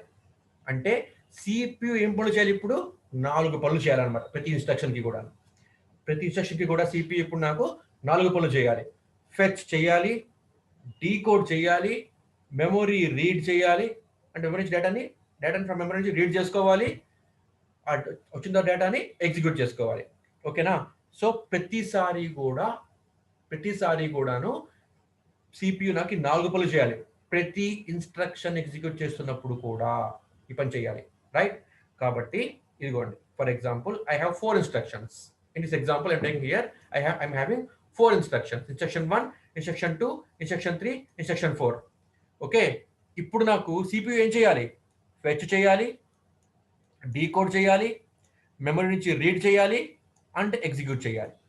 ఈ పనులు చేయాలి మొత్తం అనమాట. సో లెట్ అస్ సపోజ్ ఇలా పైప్లైనింగ్లో కాకుండా ఫర్ ఎగ్జాంపుల్ ఇక్కడ మనం I'm taking 4 instructions and I have 4 pipeline ఉందన్నమాట. ఇక్కడ I have 4 steps pipeline అనమాట. I have 4 steps pipeline అనుకుందాము. For example each and every instruction ని కూడా ఇది ఎగ్జిక్యూట్ చేసేయాలి పూర్తిగా. అంటే suppose it is taking 4 microseconds or 4 nanoseconds తీసుకుందాం ఫర్ ఎగ్జాంపుల్ అనుకుందాము. ఒకవేళ కనుక రైట్, ఒకవేళ కనుక పైప్లైనింగ్ లేకపోతే ఏమవుతుంది? ఇన్స్ట్రక్షన్ 1 4 nanoseconds, ఇన్స్ట్రక్షన్ 2 తర్వాత 4 nanoseconds, నెక్స్ట్ ఇన్స్ట్రక్షన్ 3 ఎగ్జిక్యూట్ అవ్వడానికి ఇంకో 4 nanoseconds, ఇన్స్ట్రక్షన్ 4 ఎగ్జిక్యూట్ అవ్వడానికి ఇంకో 4 nanoseconds. So 4 + 4 + 4 + 4 I have to wait for 16 nanoseconds actually before pipelining. ఓకేనా అండి? ఇప్పుడు పైప్లైనింగ్ అయితే ఏమవుతుంది గమనించండి. CPU ఏం చేయాలి? ఫెచ్ చేయాలి. CPU నాకు ఫెచ్ చేయాలి, డీకోడ్ చేయాలి, రీడ్ చేయాలి, ఎగ్జిక్యూట్ చేయాలి. ఈ 4 పనులు చేయాలన్నమాట. కాబట్టి ఏం చేస్తుందంటే ఫస్ట్ ఆఫ్ ఆల్ ఇన్స్ట్రక్షన్ 1ని ఫెచ్ చేసిందిరా. So at first nanosecond గమనించండి, ఒక్కొక్క ఇన్స్ట్రక్షన్ నాకు ఇట్ ఈస్ టేకింగ్ 4 nanoseconds కదా. అంటే ఒక్కొక్క పార్ట్ ఆఫ్ ఎగ్జిక్యూషన్ ఫెచ్ చేయడానికి 1 nanosecond, డీకోడ్ చేయడానికి ఇంకో nanosecond, రీడ్ చేయడానికి ఇంకో nanosecond, ఎగ్జిక్యూట్ చేయడానికి ఇంకో nanosecond. సో ప్రతి ఇన్స్ట్రక్షన్ కూడా ఇట్ ఈస్ టేకింగ్ 4 nanoseconds. కానీ it will not take total 16 nanoseconds to complete the process. ఎలాగో చూద్దాం రైట్. ఫస్ట్ నానో సెకండ్ అప్పుడు డేటాని రీడ్ చేసింది. ఓకేనండి? ఫస్ట్ నానో సెకండ్ అప్పుడు డేటా ఇన్స్ట్రక్షన్ ని ఫెచ్ చేసింది అనమాట. First nano second at the end of first nano second ఏం చేసింది? ఫెచ్చింగ్ అయిపోయింది. తర్వాత ఏం చేయాలి? డీకోడ్ చేయాలి. అంటే ఇప్పుడు ప్రాసెసర్ ఏమైంది? CPU ఏం చేస్తోంది? డీకోడ్ చేస్తోంది. డీకోడ్ చేస్తూ ఉన్నప్పుడు ఫెచ్ చెయ్యాలిగా, ఖాళీగా ఉంది. ఓకేనా? ఫెచ్ చేయట్లేదు అనమాట. డీకోడ్ చేస్తున్నప్పుడు ఫెచ్ చేయట్లేదు, ఖాళీగా ఉంది. ఓకేనా? ఈ ఖాళీగా ఉండకూడదు. ప్రాసెసర్ కంటిన్యూస్గా పనిచేస్తుంటారు అనమాట. అది చేసే పని అనమాట ఇక్కడ పైప్లైనింగ్లో. So at the end of first nanosecond fetching అయిపోయింది. సో ఫస్ట్ ఇన్స్ట్రక్షన్ని ఫెచ్చింగ్ అయిపోయిన తర్వాత సెకండ్ నానో సెకండ్ దగ్గర ఇది డీకోడ్ చేస్తూ ఉంటుంది. ఇది డీకోడ్ చేస్తూ ఉన్నప్పుడు ఫెచ్ ఐడిల్గా ఉంది. ఫెచ్ నాకు ఇప్పుడు ఐడిల్గా ఉందన్నమాట. ఓకేనా? కాబట్టి ఏం చేసిందంటే సెకండ్ ఇన్స్ట్రక్షన్ని ఫెచ్ చేస్తూ ఉంటుంది. అంటే ఫస్ట్ ఇన్స్ట్రక్షన్ని డీకోడ్ చేస్తూ ఉన్నప్పుడు సెకండ్ ఇన్స్ట్రక్షన్ని ఫెచ్ చేస్తూ ఉందన్నమాట. సో ఇప్పుడు ఐడిల్గా లేదు ఇంకది. So after second nano second fetch, decode, తర్వాత ఏం చేయాలి? రీడ్ చేయాలన్నమాట. రీడ్ చేస్తూ ఉంటుంది. రీడ్ చేస్తూ ఉంది అంటే డీకోడ్ చేయట్లేదు, ఫెచ్ చేయట్లేదు. ఫస్ట్ ఇన్స్ట్రక్షన్ని ఐడిల్గా ఉందన్నమాట. సో ఫస్ట్ ఇన్స్ట్రక్షన్ని రీడ్ చేస్తూ ఉన్నప్పుడు సెకండ్ ఇన్స్ట్రక్షన్ని డీకోడ్ చేస్తూ ఉంటుంది ప్యారలల్గా. ఓకేనండి? ప్యారలల్గా చేస్తుంటుంది అనమాట. సో రీడింగ్ కూడా అయిపోయింది. అంటే మీకు జాగ్రత్తగా గమనించాలరా. I will take another table here.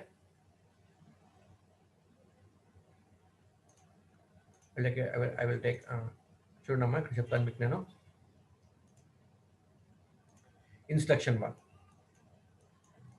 Instruction 2, instruction 3, instruction 4. Okay? Fetch, decode, memory, read, execute. First instruction fetch చేస్తూ ఉందన్నమాట. ఫెచ్చింగ్ అయిపోయింది. ఫెచ్చింగ్ అయితే ఏం చేయాలి? Decode చేయాలిరా.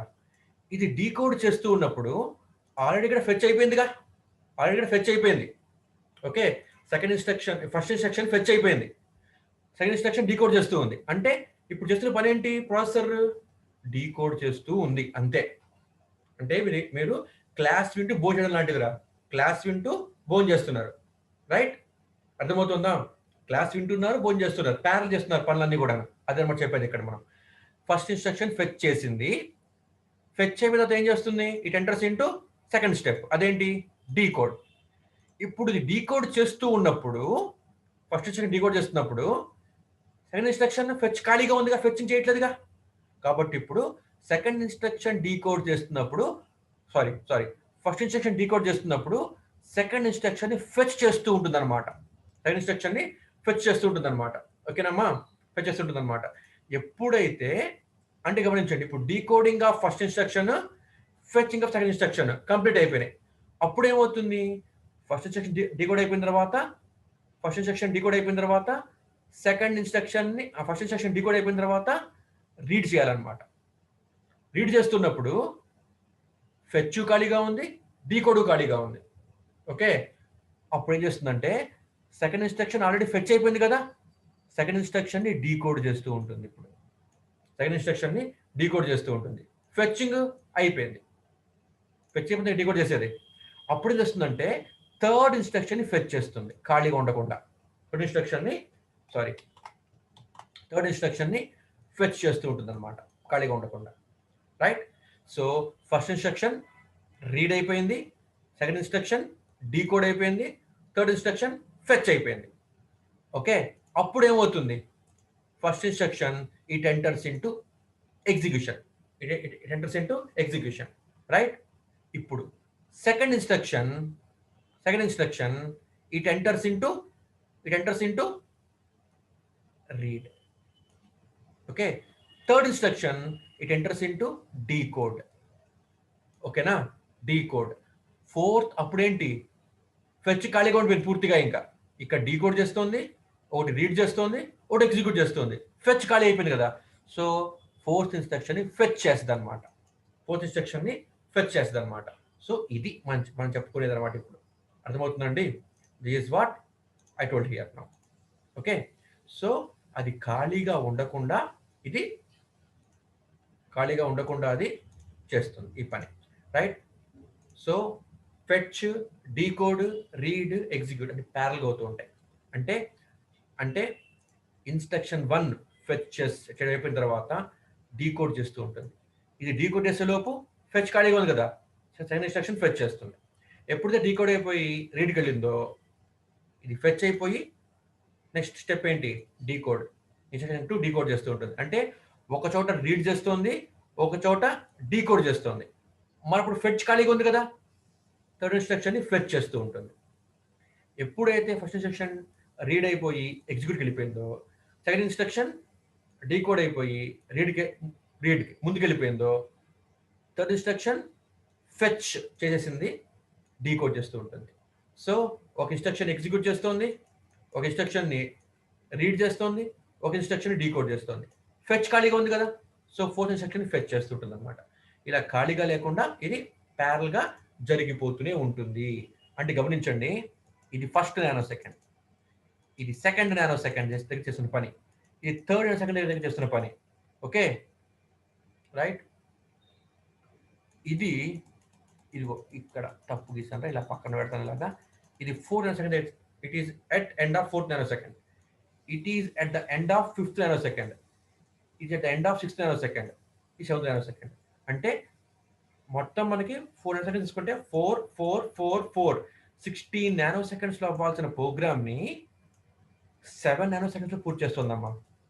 First nanosecond, second nanosecond, third nanosecond, fourth nanosecond, 5th nanosecond, 6th nanosecond, 7th nanosecond. After 7 nanoseconds నాకు instruction మొత్తం కూడా execute అయిపోయింది. కాబట్టి మనకి స్పీడ్ పెరిగింది. ఓకే, ప్రాసెసర్ ఎక్కడా ఖాళీగా లేకుండా ఉంది. అంటే త్రూపుట్, ఇట్స్ కాల్డ్ త్రూపుట్ అనమాట. త్రూపుట్ కూడా మనకి పెరిగిపోతుంది అనమాట. హై త్రూపుట్ ఉండాలన్నమాట. ఇలా ప్రాసెసర్లో మనకి ఆర్మ్ ప్రాసెసర్లో it is heavy pipelining architecture అనమాట. ARM processor heavy pipelining అనమాట. త్రూపుట్ దీనికి చాలా ఎక్కువగా ఉంటుంది అందుకనే అనమాట. Okay, this about architecture. Okay, architecture. So ఇది మనకి ఫస్ట్ పార్ట్ అన్నమాట డిఎస్పీలో అనమాట. Okay, so in second class we will move on to actual architecture of DSP processor. ఓకేనమ్మా? ఇప్పుడు దాకా ఏంటి అంటే జనరల్గా అసలు ఏముండాలి, ఆర్కిటెక్చర్లో అని చూసామన్నమాట. ఓకేనా, ఆర్కిటెక్చర్లో మనకి ఈ వాన్ న్యూమన్, తర్వాతనేమో హార్వర్డ్ వేరియబుల్ ఆర్కిటెక్చర్ ఏదంటే బెస్ట్, తర్వాత మ్యాక్ ఎట్లాగుండాలి, తర్వాత పైప్ లైనింగ్ అంటే ఏంటి, దాని అడ్వాంటేజ్ ఏంటి అని చూసాము ఇప్పుడు దాకా మనం. ఓకే, ఇవన్నీ మనం ఇప్పుడు ఆర్కిటెక్చర్ ఆఫ్ T20C 5X సిరీస్లో మనం రేపు చూస్తామమ్మా. This is architecture of TMS T20C 5X series. Okay, this is architecture of T20C 5X series, right. ఈ ఆర్కిటెక్చర్ మనము రేపు క్లాస్లో చూద్దామండి. Okay, is all for today's class, right.